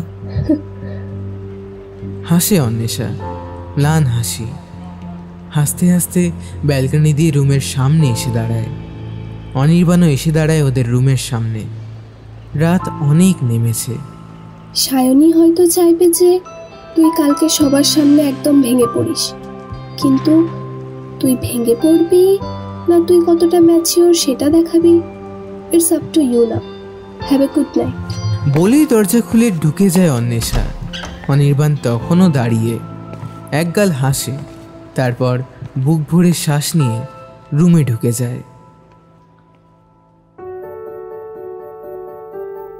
পরের দিন সকালে চেরাপুঞ্জি ঝর্ণার থেকে শুরু করে রাতের ক্যাম্প ফায়ারিং সবেতেই অনির্বাণ খুব মজা করেছে। সকলের সাথেই ছবি তুলেছে, এমনকি ক্যাম্প ফায়ারের সামনে গানের তালে তালে নাচ পর্যন্ত করেছে। আবার দীপ সায়নীর সাথে টুকটাক কথাও বলেছে, যেন ওদের মধ্যে কিছুই হয়নি। অনির্বাণকে এভাবে উপভোগ করতে দেখে সায়নীর কেমন একটা অস্বস্তি হতে থাকে। অন্বেষা ভালোভাবে লক্ষ্য করে সেটা। আজ অন্বেষা ব্যালকনিতে দাঁড়ায়নি, রাতে খাওয়া দাওয়া শেষ করে নিজের রুমে চলে এসেছে। বিছানার উপর বসে হাঁটু পর্যন্ত ব্ল্যাঙ্কেট জড়িয়ে ডিএসএলআরটা নিয়ে ছবি দেখছে। অন্বেষা, খোলা আছে। আসলে কাকু জিজ্ঞেস করলো যে আমি উপরে যাচ্ছি কি না, তো আমি বললাম হ্যাঁ যাচ্ছি। তাই আমাকে দেখতে বললো যে তুই রুমে ঢুকেছিস কিনা। হ্যাঁ আচ্ছা আচ্ছা, হয়েছে রে, আমাকে এত যন্ত্রের মতো বলতে হবে না। আমি কি তোকে জিজ্ঞাসা করেছি যে তুই কেন এসেছিস? বস এখানে। না, এখানে আর বসবো না, ঘুম পাচ্ছে, নাচতে নাচতে পা ব্যথা হয়ে গেছে। তুই তুই আজকে আর ব্যালকনিতে গেলি না? না রে, আমারও ক্লান্ত লাগছে। এখন বেটার ফিল করছিস? হ্যাঁ রে, অনেকটা। আচ্ছা, তুই প্রতিদিন রাতে এতটা সময় একলা কাটাস কেন? আসলে সারাদিন কি কি ভুল কাজ করলাম, কোন জায়গায় নিজেকে আরও মার্জিত করতে হবে, এইসবের হিসেব নিকেশ কষি আমি। বলতে পারিস অনেকটা আত্ম উপলব্ধি হয়। অনেক সময় অবশ্য যাওয়া হয় না, ক্লান্ত থাকলে বা শরীর অসুস্থ থাকলে। এই জিনিসটা আমাকে প্রত্যেক দিন তথা পরের দিনগুলোতে আরও মানসিকভাবে দৃঢ় বানায়। কি একটু বেশি ম্যাচিওর মনে হলো? আসলে আমার এক দিদি শিখিয়েছিল এটা। বুদ্ধি স্টাডি নিয়ে এখন সিকিমে থাকে। দিদির কাছ থেকে প্রচুর এরকম জিনিস শিখেছি। তুই সত্যি একটা মানুষ বটে অন্বেষা। আচ্ছা, কাল যে বললি এমন কিছু বন্ধু থাকা দরকার যার কাছে সব কথা বলা যাবে, তা তোর আছে এমন কোনো বন্ধু? আছে বই কি। কে? অন্বেষার আঙুলটা হোটেলের ঘরে থাকা আয়নাটার দিকে ঘোরায়। অনির্বাণ হাসে, তারপর গুড নাইট। অন্বেষা ক্যামেরাটা গুছিয়ে রেখে দেওয়ালে হেলান দিয়ে বসে থাকে। আর মাত্র একটা দিন, পরশুদিন দুপুরে শিলং থেকে গুয়াহাটি, সেখান থেকে কলকাতা। সব কিছু কেমন যেন বড্ড তাড়াতাড়ি শেষ হয়ে যাচ্ছে। এই মুহূর্তগুলো হয়তো সবসময় থাকবে না এতটা কাছে। পরের দিন সকালে সাইট সিন আর কেভ ক্লাইম্বিং ছিল। সায়নী ভয় যেতেই পারেনি, তাই অজ্ঞতা দ্বীপেরও যাওয়া হয়নি। চুনা পাথরের গুহা, সেখান থেকে সুড়ঙ্গের মধ্যে দিয়ে বেরিয়ে আসা, গোটা ব্যাপারটা বড্ড অ্যাডভেঞ্চারাস। বলা বাহুল্য, অন্বেষার অনির্বাণ গুহার ভেতরে বেশ মজা করছে। বিকেল গড়িয়ে সন্ধে হতেই বড়রা সবাই মিলে শিলংয়ের মার্কেটে সোয়েটার কিনতে যায়। অন্বেষা আর অনির্বাণ ব্যালকনিতে দাঁড়িয়ে আছে। ওরা দুজনে মার্কেটে যায়নি। অন্বেষার বাবা ব্যালকনির সোফায় বসে কফি খাচ্ছে। কিছুক্ষণ পরে সায়নী, দীপ আর দীপের বাবা উপরে উঠে আসে। ব্যালকনিতে অন্বেষা আর অনির্বাণকে একসাথে দাঁড়িয়ে থাকতে দেখে একটু থমকে যায় সায়নী। বেশ কাছাকাছি দাঁড়িয়েছিল ওরা। অন্বেষার বাবা আর দীপের বাবা অন্বেষাদের রুমে ঢোকে। বাইরে বেশ ঠান্ডা। তোরা সব বাইরে বসে থাকবি নাকি? বেশ ঠান্ডা করেছে তো, রুমে এসে বস না হয়, হিটারটা অন করে দিচ্ছি। না ঠিক আছে বাবা, বাইরেই থাকি। আজকেই তো শেষ দিন, কাল তো চলেই যাব। ব্যালকনিতে এখন ওরা চারজন দাঁড়িয়ে। অনির্বাণ একবারের জন্যও সায়নীর দিকে তাকায়নি। সায়নী অন্বেষাকে বলে, আচ্ছা আচ্ছা আচ্ছা, তাহলে এই ব্যাপার। আমি যেই অনির্বাণকে ছেড়েছি অমনি তুই ধরে নিলি? এটা কিন্তু একদম সেরা বলেছিস সায়নী। আর তোকে বলি ভাই অনির্বাণ, তোর কি কোনো মানে টেস্ট ফেস্ট নেই নাকি? সায়নীর পর একেবারে অন্বেষা, ইয়ার কিছু ভাবলি না?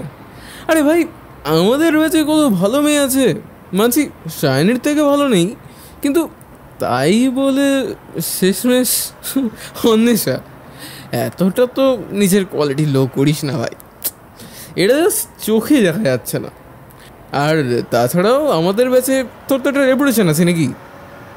আর তোকেও বলি হারি অন্বেষা, তুই তুই আমার সাথে এতটা বিশ্বাসঘাতকতা করলি। আমার এটো জিনিস নেওয়ার যখন এতই শখ, তাহলে আগে বললেই পারতিস। অকারণে ধোয়া তুলসী পাতা সাজার কি? চিৎকার করে ওঠে অনির্বাণ। চিৎকারের চোটে চমকে যায় সায়নী। সারাটা জীবন তো না চাইতেই সব পেয়ে গেছিস, আর সবাই তোর কথা শুনে এসছে। আরে ভাই, তার মানে তো এটা না যে মুখে যা আসবে তাই বলে যাবি। কতটা ছোট মানসিকতা তো। অনির্বাণ, আজ সায়নীর সাথে বোঝাপড়াটা আমার। অন্বেষার গলার স্বরটা কেমন যেন শান্ত, কঠিন হয়ে এসেছে। অনির্বাণকে থামায় অন্বেষা। তারপর একবারে সায়নীর সামনাসামনি এসে দাঁড়ায় সে। চোখে চোখ রেখে বলে, জানিস তোর মানসিকতা কি? সেটা সবাই জানে। আমাকে নিশ্চয়ই আলাদা করে সবাইকে বোঝাতে হবে না। এতদিন ধরে তোকে কিছু বলিনি, কারণ আমি চাই না যে আমার জন্য কেউ দুঃখ বা কষ্ট পাক। কিন্তু এখন দেখছি সবই বৃথা। তোকে আলাদা করে কিছু বলার নেই আমার। ওই বলতে পারিস, তোর সম্পর্কে কিছু ভাবলে আমার সময় নষ্ট ছাড়া আর কিছুই হবে না। তাও এত কিছুর পরও আমি ভেবেছিলাম কিছুটা মনুষ্যত্ব আছে তোর মধ্যে। কিন্তু যেভাবে তুই অনির্বাণের সাথে ব্যবহার করেছিস, যেভাবে ওকে হাতের পুতুল বানিয়ে এতদিন নাচিয়ে নিয়ে কালিহীন কলমের মতো ছুঁড়ে ফেলে দিয়েছিস, তারপর থেকে না তোকে দেখলে আমার জাস্ট ঘেন্না লাগে রে। এই কথাগুলো তোকে হয়তো অনেক আগেই বলা উচিত ছিল আমার। এরপর হয়তো আমার সাথে কোনোদিন দেখা হবে না, তাই আজ বলে দিলাম, যাতে তুই এটা না ভাবিস যে আমার কোনো মেরুদণ্ড নেই। সবশেষে একটাই কথা বলবো সায়নী, র্যাঙ্কটাই সব কিছু না, বুঝলি? ভালো র্যাঙ্ক করেও যদি ভালো মানুষ না হতে পারা যায়, তবে তা কাগজে লেখা কিছু সংখ্যা মাত্র। মাথায় রাখিস। আর হ্যাঁ, এইভাবে মানুষের জীবনের সাথে খেলা বন্ধ কর, ভবিষ্যতে বড় বিপদে পড়তে পারিস। চারিদিক নিস্তব্ধ। সায়নী যেন নিজের কানকেই বিশ্বাস করতে পারছে না। অন্বেষা এবার সায়নীর কাছ থেকে সরে গিয়ে দ্বীপের সামনে এসে দাঁড়ায়।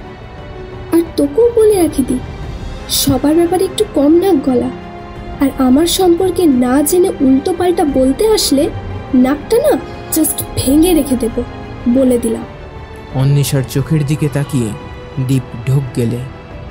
অন্বেষার চোখ থেকে যেন আগুন ঝরছে। এবার সায়নীর দিকে তাকায়। সায়নী রীতিমতো ঘাবড়ে গেছে। অন্বেষার এইরকম চাহনি সে আগে কখনো দেখেনি। দৌড়ে গিয়ে দ্বীপের বাবাকে ডাক দেয়। দীপ ও সায়নীর পেছন পেছন ব্যালকনি থেকে বেরিয়ে আসে। তারপর মাথা ব্যথার নাম করে নিজের হোটেলে চলে যায়। অন্বেষা এসে ব্যালকনির সোফায় বসে। এত ঠান্ডার মধ্যেও ঘামছে সে।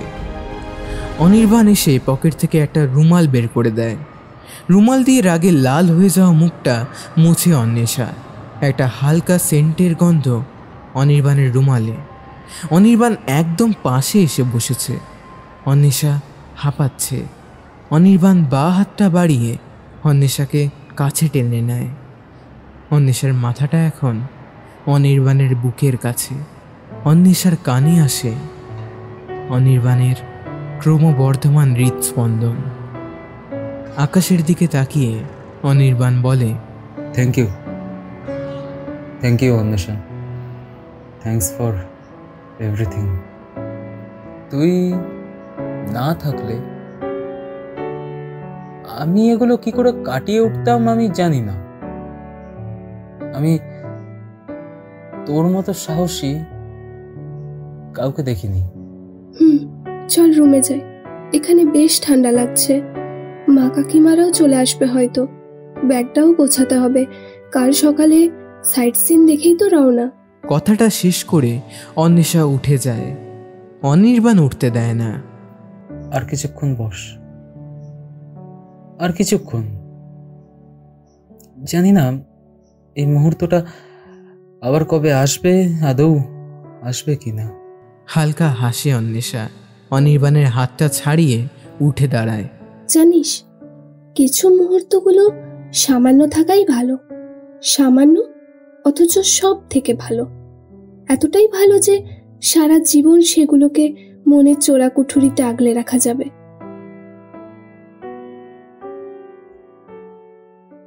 পরের দিন সাইট সিন দেখে সবাই আসলেও সায়নী আসেনি। বাবার সাথে সে হোটেলেই ছিল। শিলং থেকে গুয়াহাটি ফেরত যাওয়ার সময় অন্বেষা আর অনির্বাণ একসাথে গাড়ির পেছনের সিটে বসেছিল। একসাথে কানে হেডফোন লাগিয়ে গান শুনছিল দুজনে। অনির্বাণ অবশ্য অন্বেষার প্লেলিস্টে ব্ল্যাক সাবাথ, লেড জেপলিন, জেটারটেল, জন ডেনভার, কুইন্স রক ব্যান্ড এবং গানস অ্যান্ড রোজেসের গান দেখে একটু হলেও অবাক হয়। আগাথা ক্রিস্টির বইয়ের মতো গানের ক্ষেত্রেও ওদের টেস্ট খানিকটা একই। অনির্বাণ নিজেই সঠিক কারণটা জানে না, তবু শিলং থেকে গুয়াহাটির এয়ারপোর্ট পর্যন্ত গোটা রাস্তা জুড়ে অন্বেষার হাতটা শক্ত করে ধরে রেখেছিল সে। অন্বেষাও কিছু বলেনি।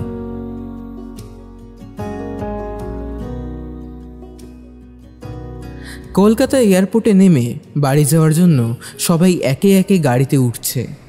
অন্বেষা এগিয়ে গিয়ে অনির্বাণের হাতে একটা বই ধরিয়ে দেয়, ওর আগাথা ক্রিস্টির বইটা।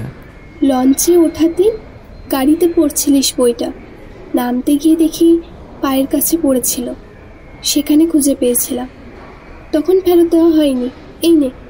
বইটা নিয়ে নেয় অনির্বাণ। চলি তাহলে, খুব মজা হলো এই কয়দিন, যোগাযোগ রাখিস, ভুলে যাস না কিন্তু। কথাটা বলে অন্বেষা চলে গেল তাদের গাড়ির কাছে। কিছু বলতে পারে না অনির্বাণ, চুপ করে অন্বেষাকে যেতে দেখে। গাড়ি ওঠার আগে অন্বেষা হাত নাড়ালো, অনির্বাণও হাত নাড়িয়ে বিদায় জানালো। দীপ আর সায়নীদের গাড়ি চলে গেছে এতক্ষণে। অন্বেষা এবার গাড়িতে উঠে পড়ল। তার গলার কাছটা যেন দলা পাকিয়ে আসছে। জানলার ধারে ফিরে আছে সে, চোখ থেকে নিঃশব্দে জল গড়িয়ে পড়ছে তার। সকলের আড়ালে চোখের জলগুলো মুছে ফেলছে অন্বেষা। অনির্বাণ ওদের গাড়িতে ওঠে। বইটা এদিক ওদিক দেখতে দেখতে বইয়ের পাতার ভাঁজে একটা ছোট চিরকুট খুঁজে পায়। সেটাতে লেখা আছে, Don't you dare to miss me, Mr. Perfect. No matter whatever they said, you will always be my Mr. Perfect and my inspiration. Stay strong, as always. Anisha.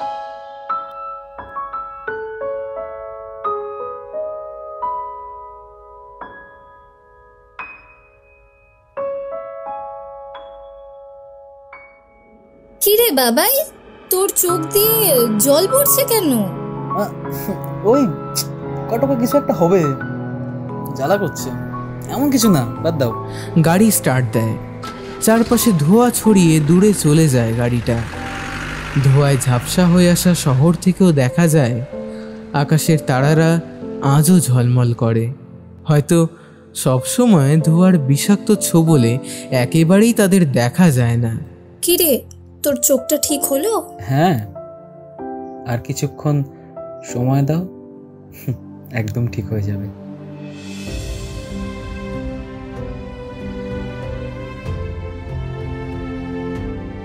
কিছুক্ষণ সময় দিলেই, আর কিছুক্ষণ সময় দিলেই তাদের দেখা যায়।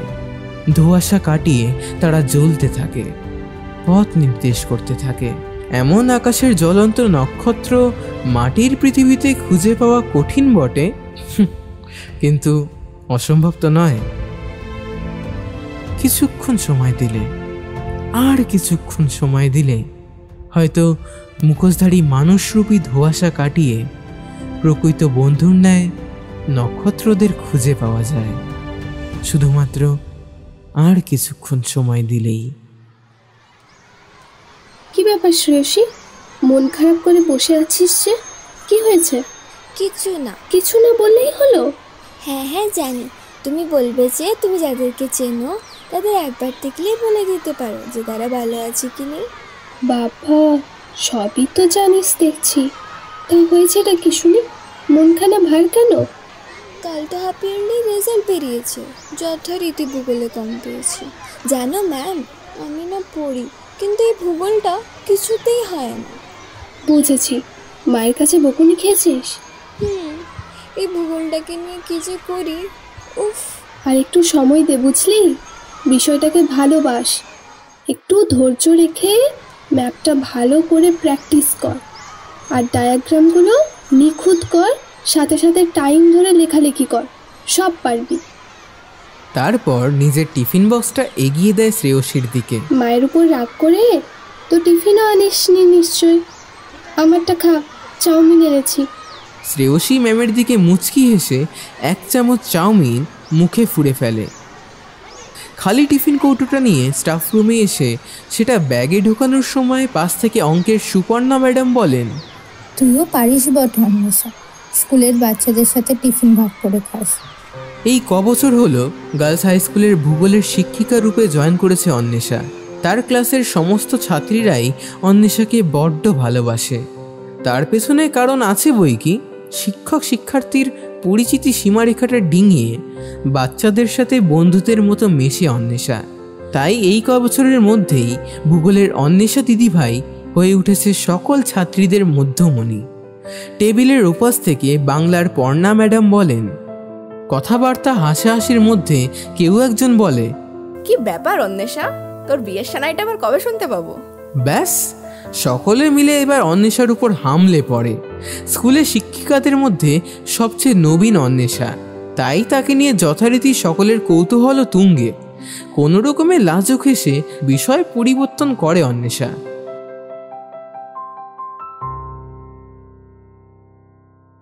স্কুল শেষে বাড়ি ঢুকতেই অন্বেষার মা বলতে শুরু করে, এই তো আজ না তোর জন্য একটা সম্বন্ধ এসেছে, জানিস?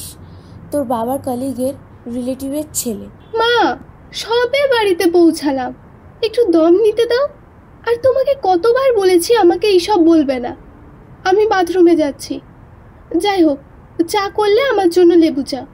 কথাটা সম্পূর্ণ শেষ হওয়ার আগেই অন্বেষা প্রায় চেঁচিয়ে ওঠে। বাথরুম থেকে ফ্রেশ হয়ে এসে ধোয়া ওঠা চায়ের কাপে চুমুক দিয়েছে অন্বেষা।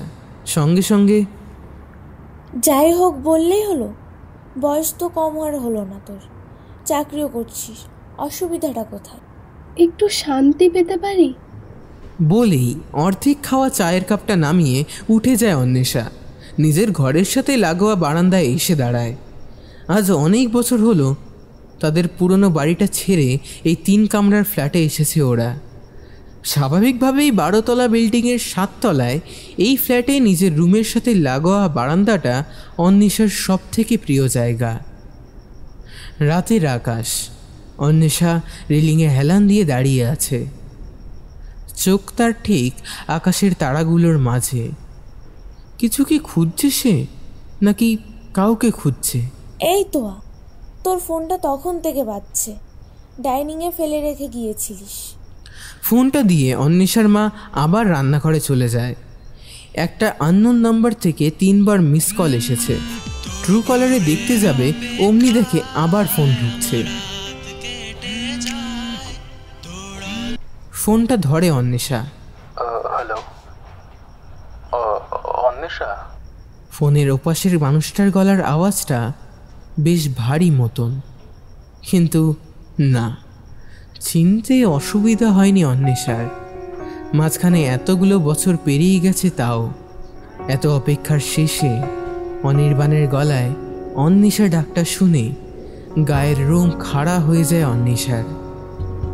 অনির্বাণ, তুই কেমন আছিস? মানে কোথায় আছিস? হঠাৎ করে আমি তো জাস্ট শকড। কেমন আছিস তুই? ভালো আছি রে, তুই ভালো আছিস তো? সে আমি ভালো আছি কিনা সেটার উত্তর পেতে গেলে তো একবার দেখা করতে হবে, জমিয়ে গল্পও করতে হবে একবার। অন্বেষা কিছু বলতে যাবে, তার আগে অনির্বাণ বলে, পরশু সকালে এয়ারপোর্টে চলে আয় 10টার মধ্যে, কেমন? এই দাঁড়া, পরশু সকালে এয়ারপোর্ট? মানে কোথায় যাচ্ছি আমরা? কোথায় আবার, শিলং। মানেটা কি? এত তাড়াতাড়ি টিকিট পাবি? আর শিলং যাওয়ারই বাকি আছে? আমি অলরেডি টিকিট বুক করে ফেলেছি, তো না, শুনবো না আর। আরে দাঁড়া দাঁড়া, অত তাড়াহুড়া করছিস কেন রে বাবা? বাবা মাকে বোঝাতে হবে। আমি কাকুকে একটু আগে ফোন করে বলেছি, কাকু বলেছে ঠিক আছে, অসুবিধা নেই। তো আমি আর কোনো কথা শুনবো না। অন্বেষা স্তব্ধ। এই ছেলে তো দেখছি ওকে একটা কথা বলার সুযোগই দিচ্ছে না। ফোনটা রাখার ঠিক আগের মুহূর্তে অনির্বাণ নিজের গলার আওয়াজটা নামিয়ে বলে, অন্বেষা, আমি খুব বেশি দেরি করে ফেলিনি তো? অন্বেষা উপাস থেকে ফিস ফিস করে উত্তর দেয়, না।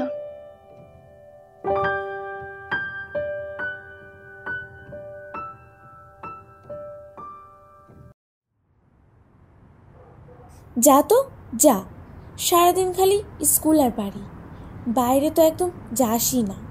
যা এবার ঘুরে আয়। কিন্তু তা বলে শিলং কেন? সে তো গিয়েছিলাম একবার সকলে মিলে। কি জানি বাবা, এই পাগল ছেলেটা কি সব প্ল্যান বানিয়ে রেখেছে, কিছু বলেওনি। বলে অন্বেষা নিজের ঘরে এসে ব্যাগ গোছাতে মন দেয়। কেমন একটা উত্তেজনা হচ্ছে তার। অনির্বাণের ফোনটা আসা থেকে গাল দুটো এখনো লাল হয়ে আছে। বহুকাল এমন উত্তেজনা অনুভব হয়নি তার। এই দুদিনের মধ্যে অনির্বাণের মায়ের সাথে অন্বেষার মায়ের বার সাথে ফোনে গল্প হয়েছে। মাঝখানে অনেক বছর যোগাযোগ ছিল না, তাই গল্প যেন শেষ হতেই চায় না। অন্বেষার মতো একেবারে আকাশ কুসুম সব ভেবে ফেলেছে। সকাল 8টায় ক্যাব এসে দাঁড়ায় ওদের ফ্ল্যাটের সামনে। কলকাতার রাস্তায় যা জ্যাম, তাই একটু আগেই বেরোনো। ক্যাব চলতে শুরু করে। জানলার ধারে চোখ রাখে অন্বেষা। তার আজ থেকে বেশ কয়েক বছর আগের কথা মনে পড়ছে। শিলং ট্যুরের ঠিক পরের দিনের কথা, মাধ্যমিকের রেজাল্টের দিন। শিলং থেকে ফেরার পর যে যার জীবনে ব্যস্ত হয়ে যায়। অনির্বাণ যেটা আশঙ্কা করেছিল ঠিক সেরকমটাই হয়েছিল। 1 থেকে 10 কি, মাধ্যমিকের স্কুলের মেরিট লিস্টে 1 থেকে 30-এর মধ্যেও ছিল না অনির্বাণ। অন্বেষার রেজাল্ট অ্যাভারেজের থেকে একটু বেশি। টিউশন ব্যাচের রেজাল্ট দেখানোর সময় অন্বেষার দেখা হয় অনির্বাণের সাথে। সেই শেষ দেখা, সদ্য চোখের জল মোছা। ক্রমাগত লাল হয়ে যাওয়া অনির্বাণের চোখটা দেখেছিল অন্বেষা, কিন্তু সেই চোখের চাহনিতে আর কোনো দুর্বলতা ছিল না, বরং ছিল একটা দুর্বার জেদ। সেবার অন্বেষাদের স্কুল থেকে সায়নী প্রথম ও পশ্চিমবঙ্গে ত্রয়োদশ হয়। অন্যদিকে অনির্বাণের স্কুল থেকে দীপ প্রথম এবং পশ্চিমবঙ্গে অষ্টম হয়। সেদিন টিউশন থেকে ওরা দুজনে একসাথে বাড়ি ফিরেছিল। অন্বেষা ওদের বাড়িতে ঢোকার সময় অনির্বাণ ওর হাতটা ধরে বলেছিল, আমার জন্য একটু অপেক্ষা করিস অন্বেষা, তোকে অনেক কথা বলার আছে, কিন্তু এটা সঠিক সময় না, অপেক্ষা করিস। করব। ভালো থাকিস অনির্বাণ, অনেকটা ভালো থাকিস, অনেক বড় মাপের মানুষ হোস। কয়েক ফোঁটা চোখের জল ফেলে হেসেছিল অনির্বাণ। অন্বেষা দরজা খুলে ঘরে ঢুকে গিয়েছিল, আর তাকিয়ে থাকতে পারেনি ওর মুখের দিকে। নিজের ঘরে দরজা বন্ধ করে সেখানে বসে হাউমাউ করে কেঁদেছিল সে। সেসব কথা মনে পড়তেই অন্বেষার মনটা হঠাৎই ভার হয়ে যায়। 11-12-এ কোটাতে চলে গিয়েছিল অনির্বাণ। উচ্চ মাধ্যমিকে কেমন রেজাল্ট হয়েছিল তা সঠিক জানে না অন্বেষা। কোনো সোশ্যাল মিডিয়াতে অনির্বাণের ট্রেস পর্যন্ত ছিল না, তবে শুনেছিল খুব নাকি দুর্দান্ত রেজাল্ট করেছিল ছেলেটা। স্কুলের গণ্ডি পেরিয়ে অন্বেষা ভূগোলে অনার্স ও ক্রমে মাস্টার্স করে। বিএড করার কিছুদিনের মধ্যেই একটা গার্লস স্কুলে চাকরি পেয়ে যায় সে। অনির্বাণের কোনো খবরই ছিল না তার কাছে। হঠাৎ একটা অপ্রত্যাশিত ফোনে তার জীবনের গতিটা যেন পরিবর্তন হয়েছে। ক্যাব এসে থামে এয়ারপোর্টে। এখন 9:30 বাজে। এয়ারপোর্টে ঢুকে অনির্বাণকে ফোন করে অন্বেষা। ফোনের ওপাশ থেকে অনির্বাণ বলে, আরে এই তো এইদিকে তাকা, ওদিকে না, কাউন্টারের দিকে। অন্বেষা এবার ফিরে তাকায়। তার সামনে দাঁড়িয়ে আছে অনির্বাণ। এক হাতে ফোন ধরা আর অন্য হাতটা উপরে তুলে নাড়ছে অনির্বাণ। অনির্বাণকে দেখে বুকটা ধক করে ওঠে অন্বেষার। অন্বেষা এগিয়ে আসে। আজ সে একটা নীল সাদা চুড়িদার পরেছে, চোখে কাজল, মায়া ভরা এক ঢাল চুলটা যেন কোনো রকমে আটকে রেখেছে। অন্যদিকে অনির্বাণ একটা কালো শার্ট আর জিন্স পরেছে। কয়েক সেকেন্ড দুজনেই একে অপরের দিকে তাকিয়ে থাকে। প্রায় 10 বছর পর দেখা হচ্ছে তাদের। এত বছরে কোনো যোগাযোগ ছিল না একে অপরের সাথে। দুজনের মধ্যে পরিবর্তন হয়েছে অনেক, শুধু চাহনি দুটো একই থেকে গেছে। আমার নাম্বার কোথায় পেলি তুই? মায়ের কাছে কাকিমার নাম্বার ছিল, কাকিমার কাছ থেকেই চেয়েছিলাম। মাথা নিচু করে লাজুক চোখে নিচের দিকে তাকিয়ে থাকে অন্বেষা। গুয়াহাটি থেকে সেদিন শিলংয়ে পৌঁছে যায় দুজনে। সারা রাস্তা অনর্গল কথা বলেছে অনির্বাণ। তার চাকরির কথা, তার বন্ধুদের কথা, মা বাবার কথা, বসের রাগের কথা, সব বলেছে সে। আর অন্বেষা সব মন দিয়ে শুনেছে। কত বছর অপেক্ষা করেছিল সে এসব কথা শুনবে বলে। শিলংয়ে গিয়ে সেই 10 বছর পুরনো হোটেল অর্কিডে ওঠে ওরা। 10 বছরে অনেক পাল্টে গেছে এই হোটেলখানা। তাও কোথাও গিয়ে যেন অন্বেষার সেই পুরনো দিনের কথাগুলো মনে পড়ে যায়। শিলংয়ের সন্ধ্যা। ব্যালকনিতে সেই পাহাড়ি গোলাপি গাছগুলোর সামনে বসে আছে অন্বেষা। আজ শিলংয়ের আকাশ জুড়ে বৃষ্টি নেমেছে। শীতের প্রকোপটাও খানিকটা বেশি। 2 কাপ হট চকলেট হাতে অনির্বাণ এগিয়ে আসে। 1 কাপ অন্বেষাকে দেয়, তারপর নিজের কাপে চুমুক দিয়ে দুজনে কিছুক্ষণ তাকিয়ে থাকে তারায় ভরা আকাশের দিকে। এই জায়গাতেই, ঠিক এই জায়গাতেই অনির্বাণের অ্যাস্ট্রোফিজিক্স নিয়ে পড়ার মরে যাওয়ার স্বপ্নটাকে আবার নতুন করে দেখাতে শিখিয়েছিল অন্বেষা। কিন্তু না, শেষ পর্যন্ত অনির্বাণ অ্যাস্ট্রোফিজিক্স নিয়ে পড়েনি। উচ্চ মাধ্যমিকের পর সর্বভারতীয় স্তরে পরীক্ষা দিয়ে আইআইটিতে চান্স পায় সে। সেখান থেকে বিটেক ও পরে এমটেক করে আজ অনির্বাণ বড় কোম্পানির সফটওয়্যার ডেভেলপার। মানুষ যা লক্ষ্য স্থির করে তার যাত্রা শুরু করে, সবসময় সেই যাত্রা যে সেখানেই সমাপ্তি পাবে তার কোনো মানে নেই।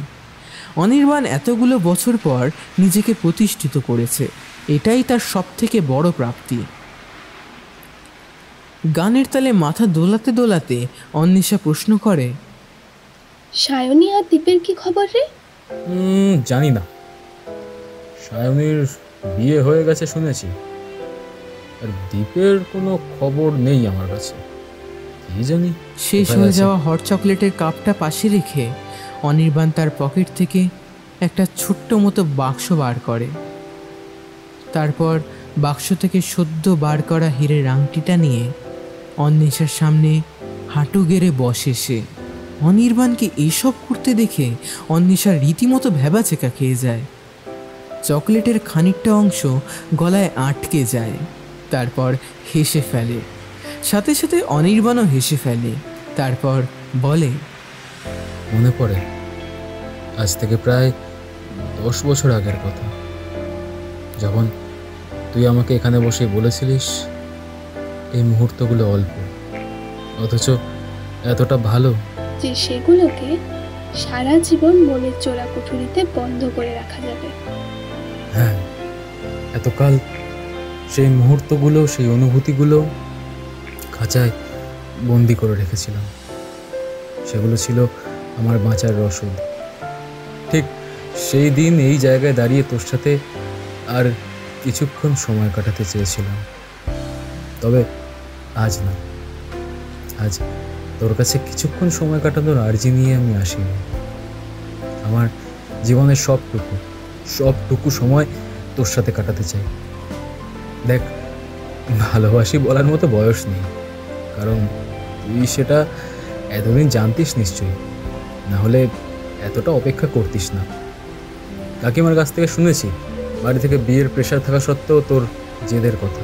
আমাদের যেদিন শেষ দেখা হয় সেদিন তোকে অপেক্ষা করতে বলেছিলাম। আজ আমাদের সে অপেক্ষার সমাপ্তি। অন্বেষার চোখ দিয়ে ক্রমশ জল পড়ছে। বড্ড ভালোবাসি রে তোকে। অন্বেষা কাঁদতে কাঁদতে উপর নিচে মাথা নাড়িয়ে হাতটা বাড়িয়ে দেয়। অনির্বাণ আংটিটা পরানোর সাথে সাথে তাকে জড়িয়ে ধরে অন্বেষা। অনির্বাণ প্রথমে কেঁপে ওঠে, তারপর অত্যন্ত আদরের সাথে অন্বেষাকে জড়িয়ে ধরে। অনেকটা ভয় পেয়ে গিয়েছিলাম জানিস, ভেবেছিলাম সময়ের সাথে সাথে তো মানুষ পাল্টে যায়, তুইও যদি সেরকম। অবশেষে অন্বেষার কপালে নিজের ঠোঁটটা ছোঁয়ায় অনির্বাণ। ধীরে ধীরে অন্বেষার চোখের জল মুছিয়ে দেয় সে, কিন্তু অন্বেষার চোখের জল যেন বাদই মানতে চায় না। অন্বেষাকে থামাতে না পেরে এবার অনির্বাণের চোখের কোণটাও চিকচিক করে ওঠে। আজ তাদের বড়ই আনন্দের দিন।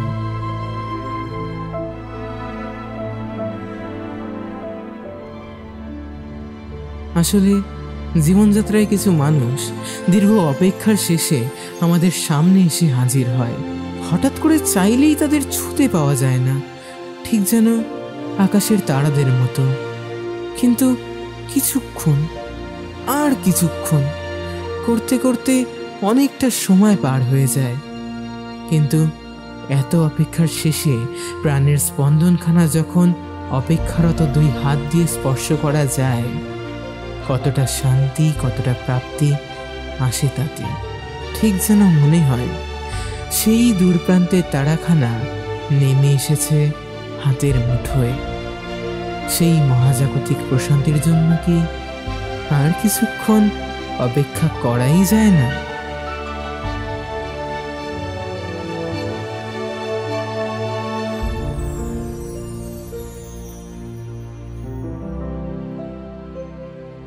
এবার আপনি অপেক্ষা করবেন কি করবেন না সেটা আপনার ব্যাপার। তবে যদি আমাদের জিজ্ঞাসা করেন তো আমরা বলবো, দেখুন মশাই, 18 বছর পর যদি আরসিবি ট্রফি জিততে পারে, কে বলতে পারে আপনি এতবার হেরে যাওয়ার পরও হয়তো জীবন যুদ্ধে যে ট্রফিটার আশায় ছুটছেন সেই ট্রফিটা জিতেই গেলেন। আর যদি নাও বা জিতলেন তাতে ক্ষতি কোথায়? নেক্সট সিজনে আবার একটা লড়াই নেওয়া যাবে, যার নাম হবে অপেক্ষার লড়াই।